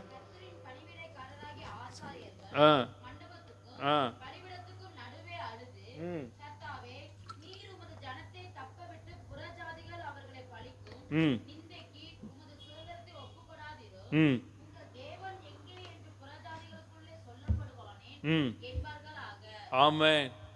கவனிங்க, கர்த்தரை ஆராதிக்கக்கூடிய ஜனங்களே, நீங்கள் ஞாயிற்றுக்கிழமை ஆராதனையை விட்டுட்டு ஒரு ஃபங்க்ஷனுக்கு போயிருந்தீங்க, ஒரு கல்யாண வீடோ ஏதோ ஒரு காரியத்துக்கு போயிருந்தீங்க, ஏதோ ஒரு விஷயம். அப்போ புற ஜாதிகள்னு போட்டிருக்கு இல்லையா பைபிளில். நீங்கள் ஞாயிற்றுக்கிழமை கோயிலுக்கெல்லாம் போவீங்க, இங்கே வந்திருக்கீங்களே என்னன்னு கேட்டால் என்ன பதில் சொல்லுவீங்க? அது யாருக்கு நிந்த? உங்களுக்கு இல்லை, மறைமுகமாக கர்த்தரை நிந்திக்கிறீங்க. தன் தகப்பனையும் தாயையும் நிந்திக்கிறவனுடைய தீபம் காரிருள்ள அணைஞ்சு போயிருமா. நீங்கள் மறைமுகமாக கர்த்தரை நிந்திக்கக்கூடாது. யாரும் உங்களை அப்படி கேட்டுறக்கூடாது. அவங்க ஞாயிற்றுக்கிழமை ஆலயத்தில் போய் ஆராதிச்சுட்டு தான் வருவாங்க, அப்படி தான் சொல்லணும் புறஜாதிகள். அப்போ கர்த்தரின் பணிவிடைக்காரராகிய ஆசாரியர்கள் மண்டபத்துக்கும் பலிபீடத்துக்கும் நடுவே அழுது. எத்தனையோ கண்ணீரை நாங்கள் விடுறோம், ஆனால் உங்களுக்கு முன்னாடி நாங்கள் விடுறதில்லை. ஒரு ஆத்துமா பின்வாங்கி போகும்பொழுது, ஒரு ஆத்துமா சபைக்கு வராமல் போகும்பொழுது, ஒரு ஆத்துமா அந்த ஞாயிற்றுக்கிழமையை அசட்டை பண்ணி போகும்பொழுது கர்த்தரிடத்தில் ஜெபிக்கிறோம் கண்ணீர் விட்டு. ஆண்டவரே, நியாயமான காரியம் இருக்குதா? ஏதோ ஒரு மனதில் ஏதாவது தோன்றி அவங்க வராமல் இருக்காங்களா? இவங்கள மன்னிங்க. இந்த வாரத்தில் ஏதாவது உங்களுக்கு ஒரு தீமையான காரியம் நடந்துடக்கூடாது. அப்படி எத்தனையோ ஜெபத்தை நாங்கள் பண்ணி கொண்டிருக்கோம். கர்த்தர் அறிவார். நீங்கள் நல்லா தெரிந்து கொள்ளணும். பணிவிடைக்காரர் மண்டபத்துக்கும் அந்த பலிபீடத்துக்கு நடுவே அழுது, கர்த்தாவே நீர் உமது ஜனத்தை தப்ப விட்டு பிரஜாதிகள் அவர்களை பழிக்கும் நிந்தைக்கு உமது சுதந்திரத்தை ஒப்புக்கொடாதிரும். உங்கள் தேவன் எங்கே என்று புறஜாதிகளுக்குள்ளே சொல்லப்படுவானேன். புறஜாதிகள் ஒரு நாளும் உங்களை சொல்லக்கூடாது. ஞாயிற்றுக்கிழமை நீங்கள் கர்த்தரை ஆராதிக்கிறவங்க, நீங்கள் எப்படினாலும் ஆண்டவரை ஆராதிக்கிறீங்கன்னா தெரிஞ்சிடும்ல. நீங்கள் ஞாயிற்றுக்கிழமை சர்ச்சுக்கு போகாமல் ஏன் இங்கே வந்தீங்கன்னு யாரும் உங்களை பார்த்து கேட்கக்கூடாது. போகாதீங்க, அப்படிலாம் கண்டிப்பாக போகக்கூடாது. அது ஆண்டவரை நிந்திக்கிறது மாதிரி. அப்போ நீங்கள் கர்த்தருக்காக வைராக்கியமாக நீங்கள் ஆண்டவருடைய ஆராதனைக்காக இருந்துட்டீங்க, கர்த்தரை துதிப்பதுக்காக இருந்துட்டீங்கன்னா 18வது வசனத்தை வாசிங்க பார்ப்போம். அப்பொழுது கர்த்தர் தமது தேசத்துக்காக, கவனிங்க மக்களே, நீங்கள் கர்த்தருடைய ஆலயத்தில் உண்மையாக ஆராதிக்க எழும்பிட்டாலே கர்த்தர் தம்முடைய தேசத்துக்காக வைராக்கியமாக எழும்பிடுவாராம். அல்லேலூயா.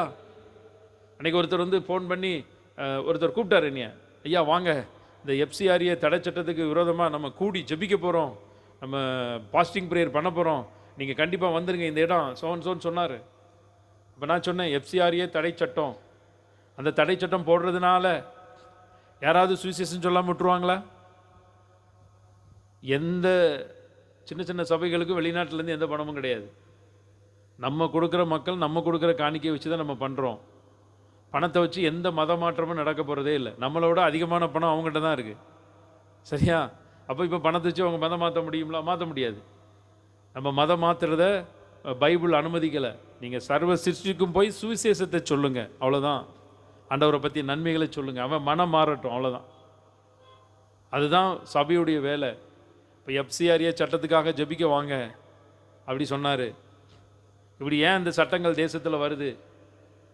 கொஞ்சத்தில் உண்மை இல்லாத தன்மை. ஒரு சிலருக்கு தெரியும், ஒரு சிலருக்கு தெரியாது. ஆனால் நான் ரொம்ப விலைக்கு சொல்லணும், ஆனால் ஷார்ட்டாக சொல்கிறேன்.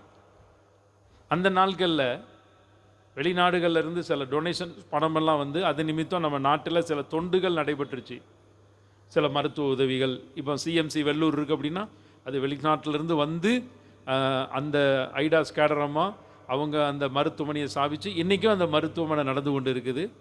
இன்றைக்கும் அந்த மருத்துவமனையில் நல்ல சிகிச்சை கொடுக்குறாங்க, திறம்பட சிகிச்சை கொடுக்குறாங்க. இப்போ வந்து பார்த்திங்கன்னா அந்த மருத்துவமனை மிஷினரிகளால் கட்டப்பட்டுச்சு. வேலூர் சிஎம்சிக்கு போகிறவங்க எல்லாரும் கிறிஸ்தவங்களாக மாறிடுறாங்களா?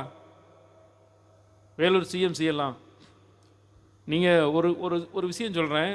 காட்பாடின்னு ஒரு ரயில்வே ஸ்டேஷன் இருக்குது வேலூர் பக்கத்தில்.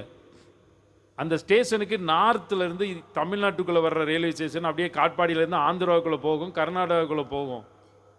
அந்த நார்த்துலேருந்து வரக்கூடிய ஸ்டேஷன் நீங்கள் ஒன்றும் வேண்டாம், சும்மா நின்று பாருங்கள், எவ்வளோ பேசஞ்சர்ஸ் எழுப்புறாங்க தெரியுமா?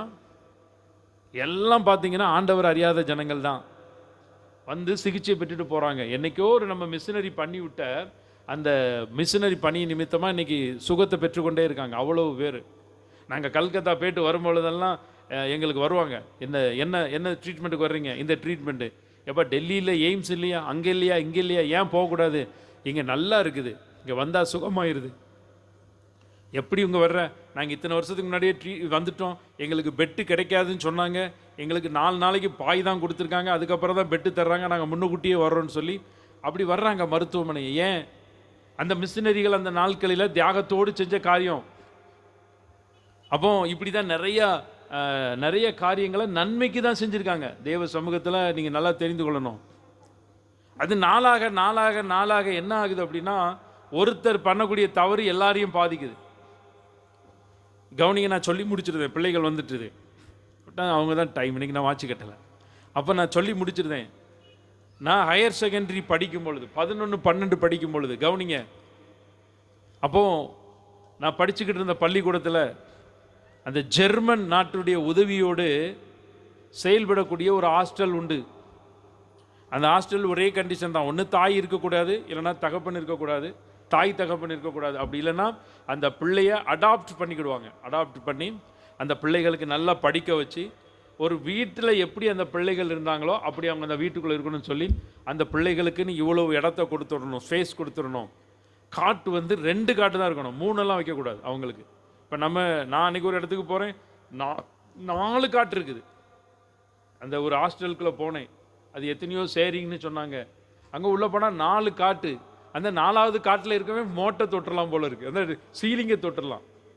ஆனால் அவன் அப்போவே 2 காட்டு தான் இருக்கணும், 6 மாதத்துக்கு ஒரு தடவை கம்பல்சரியாக புது ட்ரெஸ் அவங்களுக்கு கொடுக்கணும்னு சொல்லி நிறைய சட்டத்திட்டம். அப்போ அந்த ஹாஸ்டல் பேர் நாங்கள் பார்ப்போம். அந்த ஹாஸ்டல் பேர் ஃபால்ஸ் கோம் அப்படின்னு சொல்லி நான் படிக்கிற அந்த பள்ளிக்கூடத்தில், நாங்கள் திருநெல்வேலியில் படிக்கும்போது, அது இன்டீரியர் கிராமம்லாம் போகும். அப்போ என்ன நடந்துச்சு, அது நடந்துச்சு. அப்படியே மேனேஜ்மெண்ட் மாறுது, அந்த பிள்ளைகளுக்கு போடக்கூடிய உணவில் ஊழல் வருது, எல்லாம் ஒன்று ஒன்றா ஊழல்கள் வருது, ஒன்று ஒன்றா அந்த பணத்தை அந்த மேனேஜ்மெண்ட்டில் இருக்கவங்க தங்களுடைய சொந்த காரியத்துக்கு பயன்படுத்துகிறாங்க. திடீர்னு ஒரு நாள் அந்த டீம் சொல்லாமல் கொள்ளாமல் வந்துடுது. இப்போ வாட்ஸ்அப் இருக்குது, அது இருக்குது, இது இருக்குது. அப்போ ஃபோன் தானே, நான் படிக்கிற கால்கள்லாம் திடீர்னு வந்துட்டாங்க. திடீர்னு அந்த ஜெர்மன்லேருந்து அந்த உதவி செய்யக்கூடிய அந்த டீம் எல்லாம் இங்கே வந்து ஹாஸ்டலை பார்த்தா உங்கள் வீட்டுக்குள்ளே திடீர்னு வந்துடணும். அப்போ தான் திடீர்னு வந்து கட்டிலுக்கு கீழே பார்த்தா போதும். அப்படி தான் நீங்கள் திடீர்னு நாங்கள் வந்த உடனே ஒரு 2 நிமிஷம் பொறுங்க அப்படின்னோன்னா அதுக்குள்ளே நீங்கள் சரி பண்ணிடுங்க. என்ன டேலண்ட்டு இல்லையா? வெளியில் நின்று கேடிவி சத்தம் கேட்குது, உள்ள ஹாஸ்டலில் போகும்போது ஆசீர்வாதம்னு பாட்டு மாறிடுது. நாங்கள் எல்லாம் பார்க்கறதுனால சொல்கிறோம். அந்த மாதிரி தான் திடீர்னு வந்துட்டாங்க. வந்து பார்த்தா அவன் கொடுத்த பணத்துக்கு சரியான கணக்கு இல்லை, அந்த பிள்ளைகளுக்கு சரியான பராமரிப்பு இல்லை. அப்படியே அதை ஸ்டாப் பண்ணிட்டு போனாங்க. வெரி நெக்ஸ்ட் மந்த் அவங்களுக்கு கிடையாது, பணம் அனுப்பலை. அந்த கொஞ்சத்து உண்மை இல்லை.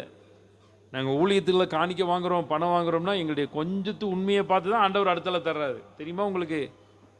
நிறைய பேர் சொல்கிறாங்க சபையை ஆரம்பித்து சபை நடத்தினா மட்டும் வராது, மக்கள் கொடுக்குற காணிக்கையை நம்ம எதுக்கு பயன்படுத்துகிறோம், என்ன செய்கிறோம், அதையெல்லாம் கர்த்தரும் கவனிக்கிறாரு, மக்களும் கவனிக்கிறாங்க, மக்களும் பார்க்குறாங்க. அப்போ நல்லா தெரிந்து கொள்ளுங்க. இப்படி திடீர்னு வந்துட்டாங்க. அவங்க போன உடனே அவங்க சும்மா இருப்பாங்களா? இதே மாதிரி டொனேஷன் பண்ணுற மற்ற ஆட்கள் இருப்பாங்க, எல்லாத்துக்கும் தகவல் கொடுத்துனேப்பா. திடீர்னு போய் நீ ஒவ்வொருத்தனையும் பாரு அவன் என்ன பண்ணுறான்ட்டு. நல்லா தெரிந்து கொள்ளுங்க. நாங்கள் இருந்த ஸ்தாபனத்தில் கண் தெரியாத ஒரு பள்ளி, காது கேளாத ஒரு பள்ளி, மனநலம் பாதிக்கப்பட்ட ஒரு பள்ளி, இப்படி நிறைய ஃபிசிக்கல்டி சேலஞ்ச், எல்லாத்துக்கும் ஃபாரின் எய்டோடு தான் ஃபண்டு வந்துச்சு. ஒரு பணத்தை கூட கரெக்டாக கவனிக்கலை, ஒரு பணத்தை கூட சரியாக செலவு பண்ணலை. அப்போ எஃப்சிஆர்ஏ சட்டத்தை கொண்டு வந்தது யார்? பிஜேபி கவர்மெண்ட்டா? இல்லை, கர்த்தர் அனுமதிக்கிறாரு. ஊழியம் செய்கிறவங்களா இருந்தாலும் சரி, நீங்களும் கூட கர்த்தர் உங்களுக்கு கொடுக்குற பணத்தை குறித்து கவனமாக இருக்கணும். நீங்கள் கஷ்டப்பட்டு உழைக்கிறீங்க, அனாவசியமாக எந்த ஒரு தேவையில்லாத பொருளை வீட்டுக்குள்ளே வாங்கக்கூடாது. அவசியம் இருந்தால் தான் வாங்கணும். நாங்கள் அந்த விஷயத்தில் கவனமாக இருக்கோம், கருத்தாக இருக்கிறோம். சில காரியங்களுக்கெல்லாம் ரொம்ப நாள் வெயிட் பண்ணுறோம். இப்போ நீங்கள் நல்லா தெரிந்து கொள்ளுங்கள். அப்போ அந்த தடை சட்டம் மாறிச்சு. இப்போ இந்த தடை சட்டம் வந்துட்டுது. நான் சொன்னேன், கொஞ்சத்தில் உண்மையாக இருந்தாலே கர்த்தர் அநேகத்தில் அதிகாரியாக வச்சுருவார், அவ்வளோதான். உண்மையுள்ள மனுஷன் பரிபூர்ண ஆசீர்வாதங்களை பெறுவான். அப்போ நல்லா தெரிந்து கொள்ளுங்கள். தேசம் வந்து நம்ம கர்த்தருக்காக எழும்பணும். நான் இன்றைக்கி சொல்கிறேன், சபை நீங்கள் எழும்பணும். நான் ஒரு நிறைவாக சொல்லி முடிச்சிருந்தேன். 18வது வசனத்தை வாசிங்க. அப்பொழுது கர்த்தர் தமது தேசத்துக்காக வைராக்கியம் கொண்டு, அல்லேலூயா, நல்லா தெரிஞ்சுவிடு. நீங்கள் வைராக்கியமாக சபைக்கு வந்தாலே போதும், கர்த்தர் உங்களுக்காக வைராக்கியமாக எழும்பிடுவார். நீங்கள் சபையில் வந்து உங்களுக்கு பாட்டு படிக்க தெரியுதோ, ஜபிக்க தெரியுதோ, ஆராதிக்க தெரியுதோ, எதை குறித்து நீங்கள் வருத்தப்படாதீங்க. வைராக்கியமாக வாங்க. எந்த சூழ்நிலையிலும் சாத்ராக் மேசாக் ஆபேத் நோகாவுக்காக 7 மடங்கு சூளை எரியப்பட்டாலும் சரி, 7 மடங்கு அதிகமாகினாலும் சரி, அவங்க போய் என்ன பண்ணாங்க? கர்த்தரை தான் ஆராதிப்போன்னு நின்னாங்க. நீங்கள் அப்படி நின்றணும். எவ்வளவு காரியமாக இருந்தாலும் சரி, நீங்கள் கர்த்தருக்காக வைராக்கியமாக எழும்பிட்டீங்கன்னா கர்த்தர் தேசத்துக்காகவே வைராக்கியமாக எழுப்புவாராம். அதில் எந்த ஒரு தடை சட்டத்தை குறித்தும், எந்த ஒரு அதிகாரத்தை குறித்தும், யாரை குறித்து நீங்கள் பயப்பட வேண்டிய அவசியமே இல்லை. பார்வோன்கள் எழும்பினா தான் என்ன நடக்கும்? கர்த்தருடைய வல்லமையை ஜனங்கள் பார்க்க முடியும். நம்ம நாட்டுக்குள்ளே பார்வோன்கள் தான் வேணும், சாலமோன்கள் வேண்டாம். எத்தனை பேர் பார்வோன் வேணும்னு சொல்கிறவங்க கை தூக்குங்க. புரிய மாட்டேங்க இல்லையா? பார்வோன் வந்ததுனால தான் அற்புத அதிசயத்தை எல்லாருமே பார்த்தாங்க, எகிப்தும் பார்த்துச்சு. சாலமோன் வந்தாங்க, என்ன பார்த்துச்சு? சர்ச்சு கட்டினா. சர்ச்சு இருந்துச்சா? கடைசியில் ஒரு கல் இல்லை. சாலமோன் நிலைமை என்னாச்சு? என்ன பண்ணார்? பின்மாற்றம் இல்லை, அந்நிய தேவர்களை பின்பற்றவே போயிட்டார், வலிவி போயிட்டார். கோயில் கூட, குடமுழுக்கு, மகா கும்பாபிஷேகம், கறி விட்டு எல்லாத்துக்கும் போக ஆரம்பிச்சிட்டார். நல்லா தெரிந்து கொள்ளுங்க, கர்த்தருடைய ஜனங்கள் வைராக்கியமாக எழும்ப வேண்டிய காலத்தில் நீங்கள் இருக்கீங்க. அந்த வைராக்கியம் வரணும் ஆண்டவருக்காக. 19வது வசனத்தை வாசிச்சு அப்படியே எழுந்து நில்லுங்க பார்ப்போம். கர்த்தர் மறுமொழி கொடுத்து தமது ஜனத்தை நோக்கி, இதோ நான் இனி உங்களை புறஜாதிகளுக்குள்ளே நிந்தையாக வைக்காமல் உங்களுக்கு தானியத்தையும் திராட்சை ரசத்தையும் எண்ணெயும் கொடுத்தேன், நீங்கள் அதனால் திருப்தி ஆவீர்கள். மீதமுள்ள வசனத்தை நம்ம தியானிக்கணும், நேரம் முடிஞ்சிட்டு. அதனால் நான் இதை சொல்லி நான் உங்களை ஆசீர்வதிக்கிறேன். கர்த்தர் வைராக்கியமாக உங்களுக்கு எழும்பணும். கர்த்தர் நீங்கள் ஜெபிக்கக்கூடிய எல்லா ஜெபத்துக்கும் மறுமொழி கொடுக்கணும். நீங்கள் ஜெபிக்கிற எல்லா ஜெபத்துக்கும் மறுமொழி கொடுக்கணும்னு அவசியம் இல்லை. ஆனால் கர்த்தர் மறுமொழி கொடுத்து புற ஜாதிகளுக்குள்ளே கர்த்தர் உங்களை நிந்தையாக வைக்கக்கூடாது. உங்கள் வாழ்க்கையில் இருக்கிற நிந்தையெல்லாம் மாறப்போகுது. இந்த வருடத்தில், இந்த புதிய வருடத்தில் எந்த நிந்தை உங்கள் வாழ்க்கையில் உங்கள் குடும்பத்தில் இருந்தாலும் சரி, உங்கள் நிந்தைகளை எல்லாம் கர்த்தர் மாற்றி தானியத்தை திராட்சை ரசத்தை எண்ணெயெல்லாம் கொடுக்க போகிறார். தானியம் என்கிறது நீங்கள் அறுவடை பண்ணுகிறது, உங்கள் உழைப்பின் பலன். திராட்சை ரசம் என்கிறது கர்த்தருடைய மகிமையை குறிக்கக்கூடிய ஒரு காரியம். காணா ஒரு கல்யாண வீட்டில் திராட்சை ரசம் குறைவுபட்ட சூழ்நிலையில் மகிமையை வெளிப்படுத்தினது. எண்ணெய் அப்படிங்கிறது புது ஒலிவ எண்ணெய், இடித்து பிழியப்பட்ட புது ஒலிவ எண்ணெயினால் அந்த ஆசரிப்பு கூடாரத்தில் அந்த உள்ளே இருந்த குத்து விளக்கு எரிஞ்சுக்கிட்டே இருந்துச்சான். நல்ல ஆயுசு நாட்களையும் நீங்கள் கர்த்தருக்காக எழும்புகிறதையும் குறிக்கக்கூடியதாக இருக்கிறது.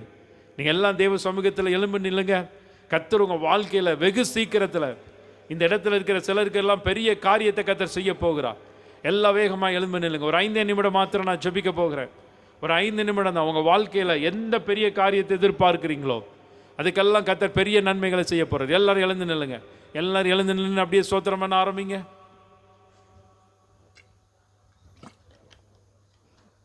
எல்லாரும் ஜெபிக்க ஆரம்பிச்சிருங்க பார்ப்போம். எல்லாரும் ஸ்தோத்திரம் பண்ண ஆரம்பிச்சிருங்க. எல்லாரும் ஜெபிக்க ஆரம்பிங்க. ஆண்டவருடைய சமூகத்தில் அப்படியே ஜெப சத்தம் எழும்பட்டும். ஆண்டவரை நோக்கி பார்க்கட்டும். ஆண்டவரை நோக்கி உங்களுடைய கண்கள் பார்க்கட்டும். ஆண்டவரை நோக்கி தேவ சமூகத்தில் வந்திருக்கிற பிள்ளைகளே, உங்கள் வாழ்க்கையில் பெரிய காரியங்களை செய்ய ஆரம்பிக்கட்டும். இனி நான் வைராக்கியமாக உமக்காக எழும்புவேன்னு சொல்லுங்கள். ஆண்டவரே தகப்பனே, எல்லா சூழ்நிலையிலும் உண்மை தேடி வருவேன்னு சொல்லுங்கள். உண்மை ஆராதிக்க வருவேன்னு சொல்லுங்க. ஆண்டவரே தகப்பனே, என் வாழ்க்கையில் இனி உமக்காக நான் நிற்பேன்னு சொல்லுங்கள். ஆண்டவருடைய ஊழியத்தை உங்கங்க ஸ்தலத்தில் செய்ய ஆரம்பிச்சிருங்க. ஆண்டவருக்காக எழும்ப ஆரம்பிச்சிருங்க. ஆண்டவருக்காக கொடுக்கக்கூடிய காரியத்தில் இன்னும் நீங்கள் உண்மையாக செய்ய ஆரம்பிச்சிருங்க. சிலரெல்லாம் ஒப்பு கொடுத்து ஜெபிக்கிறீங்க. ஒப்பு கொடுத்து ஜெபிக்கிறவங்க வாழ்க்கையில் சில பெரிய நன்மைகள் வரப்போகிறது. சில கடன் பிரச்சனைகள் எல்லாம் உங்களுக்கு மாறப்போகிறது. எதிர்பாராத சில அதிசயங்கள், அற்புதங்கள் உங்கள் கரங்களில் வரப்போகிறது. ஒரு சில சொந்த வீட்டின் நன்மைகள், சொந்த வாகனத்தின் நன்மைகள், நல்ல சரீர ஆரோக்கியத்தின் காரியங்கள் எல்லாம் கர்த்தர் உங்களுக்கு கொடுக்க போகிறார். எல்லா ஆண்டவரை ஸ்தோத்திரம் பண்ணுங்க. இன்னைக்கு ஆராதனைக்கு வந்தவங்க வெறுமையாக நீங்கள் போக மாட்டீங்க. இந்த 80வது சுதந்திர தின சிறப்பு ஆராதனைக்கு வந்திருக்கவங்க இந்த தேசத்தினுடைய நன்மையை நீங்கள் புசிக்க போறீங்க. இந்த தேசத்தின் ஆசீர்வாதங்களை நீங்கள் சுதந்திரித்துக் கொள்ள போறீங்க. சொந்த இடத்தின் நன்மைகளை சுதந்திரிக்க போறீங்க. எல்லா கரங்களை தட்டி ஆண்டவரை ஸ்தோத்திரம் பண்ணுங்க. எல்லா கர்த்தரை உற்சாகமாய் நல்ல கரங்களை தட்டி, நல்ல கரங்களை தட்டி. ஹல்லேலூயா. இப்போ உங்களுடைய காணிக்கைகள், தசம பாகங்கள் எல்லாம் உங்களுடைய கரங்களில் எடுத்துக்கொள்ளுங்க. கர்த்தர் உங்களை ஆசீர்வதிப்பார். காணிக்கைகள், தசம பாகங்கள் எல்லாம் எடுத்துக்கொள்ளுங்க. உங்க உழைப்பின் பலன் ஆசீர்வதிக்கப்படட்டும். தம்பி, இதை காணிக்கை போயிடுங்க. அவர்கிட்ட கொடுங்க. சரி, இந்த கவர் எடுத்து கொடுங்க பிரதர். ஐயா, கவர் இல்லை தேவை உங்களுக்கு. எங்க இருக்குன்னு அப்படியா? கீழே போய் எட்டுவா தம்பி கவர். சரி, ஓகே. எல்லா கைகளில் எடுத்துக்கொள்ளுங்க. கவர் தேவைப்படுறவங்க வாங்கி கொள்ளுங்க. கர்த்தர் உங்களை எல்லாம் ஆசீர்வதிப்பார். ஆண்டவரை கிருபையாய் நேசிக்கிற நல்ல பிதாவே, இந்த ஆராதனையில வந்து ஆராதித்து ஜெபித்து ஆராதனையில கலந்து கொண்டு வார்த்தையை கேட்ட உடைய ஜனங்கள் ஒவ்வொருத்தரையும் ஆசீர்வதிங்க. கைகளில் வைத்திருக்கிற அந்த காணிக்கை பெரிய ஆசீர்வாதத்தை கொண்டு வரக்கூடிய விதையாய் மாறட்டும். பெருமழையை கொண்டு வரக்கூடிய அந்த கேமரா செஞ்சுட்டு பெருமழையை கொண்டு வரக்கூடிய உள்ளங்கை மேகமாய் மாறட்டும். ஒரு தேவ மகிமை, தேவ பிரசன்னம், தேவ இரக்கத்தினால் கர்த்தர் நடத்துவீராக. இயேசு கிறிஸ்து மூலமாய் ஜெபிக்கிற நல்ல பிதாவே, ஆமென், ஆமென். பாடல் பாட விரும்புகிறவங்க நீங்க முன்னாடி வந்து ஒரு பாடலை பாடும் பொழுது நம் கர்த்தருக்கு என்று கொடுத்து இந்த சிறு பிள்ளைகளுடைய சுதந்திரத்தின கொண்டாட்டம் ஒன்று இருக்குது, அதை பார்த்துட்டு நம்ம போகலாம். சரி, பாடல் பாட விரும்புகிறவங்க முன்னாடி வாங்க. யாராவது பாட்டு பாட விரும்புறீங்களா? பாட்டு பாட விரும்புங்க, முன்னாடி வாங்க. சரி, நீங்க காணிக்கை அடிக்க ஆரம்பிங்க.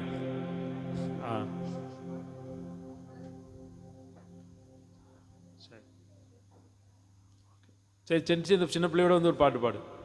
அந்த சின்ன பிள்ளையும் டிவியில் வரட்டும்.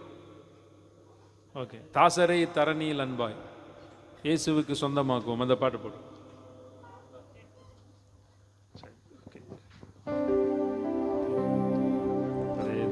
தாசரே இத்தரணியை அன்பாய் இயேசுவுக்கு சொந்தமாக்குவோம். தாசரே இத்தரணியை அன்பாய் இயேசுவுக்கு சொந்தமாக்குவோம். நேசமாய் இயேசுவை கூறுவோம், அவரை காண்பிப்போம், அவ்விருள் நீக்குவோம், வெளிச்சம் வீசுவோம். நேசமாய் இயேசுவை கூறுவோம், அவரை காண்பிப்போம், அவ்விருள் நீக்குவோம், வெளிச்சம் வீசுவோம். தாசரே தரணியை அன்பாய் இயேசுவுக்கு சொந்தமாக்குவோம். தாசரே தரணியை அன்பாய் இயேசுவுக்கு சொந்தமாக்குவோம். வருத்தப்பட்டு பாரம் சுமந்தோரை வருந்தி அன்பாய் அழைத்திடுவோம். வருத்தப்பட்டு பாரம் சுமந்தோரை வருந்தி அன்பாய் அழைத்திடுவோம். உரித்தாய் இயேசு பாவ பாரத்தை, நமது துக்கத்தை, நமது துன்பத்தை சுமந்து தீர்த்தாரே. உரித்தாய் இயேசு பாவ பாரத்தை, நமது துக்கத்தை, நமது துன்பத்தை சுமந்து தீர்த்தாரே. தாசரே தரணியை அன்பாய் இயேசுவுக்கு சொந்தமாக்குவோம். தாசரே தரணியை அன்பாய் இயேசுவுக்கு சொந்தமாக்குவோம். இந்து தேசமது சிரோமணிகள் விந்தை ஒளிக்குள் வரவழைப்போம். இந்து தேசமது சிரோமணிகள் விந்தை ஒளிக்குள் வரவழைப்போம். சுந்தர குணங்கள் அடைந்து அறிவில் உயர்ந்து நிர்பந்தங்கள் தீர்ந்து சிறந்திலங்கிட. சுந்தர குணங்கள் அடைந்து அறிவில் உயர்ந்து நிர்பந்தங்கள் தீர்த்து சிறந்திலங்கிட. தாசரே தரணியை அன்பாய் இயேசுவுக்கு சொந்தமாக்குவோம். தாசரே தரணியை அன்பாய் இயேசுவுக்கு சொந்தமாக்குவோம். பசியிற்றோர்க்கு பிணியாளிகளுக்கு பட்சமாக உதவி செய்வோம். பாடுங்க. பசியிற்றோர்க்கு பிணியாளிகளுக்கு பட்சமாக உதவி செய்வோம். உசித நன்மைகள் நிறைந்து தமை மறந்து இயேசு கனிந்து திரிந்தனரே. உசித நன்மைகள் நிறைந்து தமை மறந்து இயேசு கனிந்து திரிந்தனரே. தாசரே தரணியில் அன்பாய் இயேசுவுக்கு சொந்தமாக்குவோம். தாசரே தரணியை அன்பாய் இயேசுவுக்கு சொந்தமாக்குவோம். எல்லாரும் உட்காருங்க. சரி, எல்லாரும் உட்காருங்க. சின்ன பிள்ளைகள் என்ன பண்ண போறாங்க? ஒரு டான்ஸ் ஆடுறாங்க. சரி, ஓகே. ஒரு டான்ஸ் சின்ன பிள்ளைகள் ஆட போறாங்க. அப்படியே அவங்க இதை ஒழுங்கு வைக்கும்போது நான் ஒரு சில அறிவிப்புகளை நான் சொல்லிடுறேன். மைக்கெடு.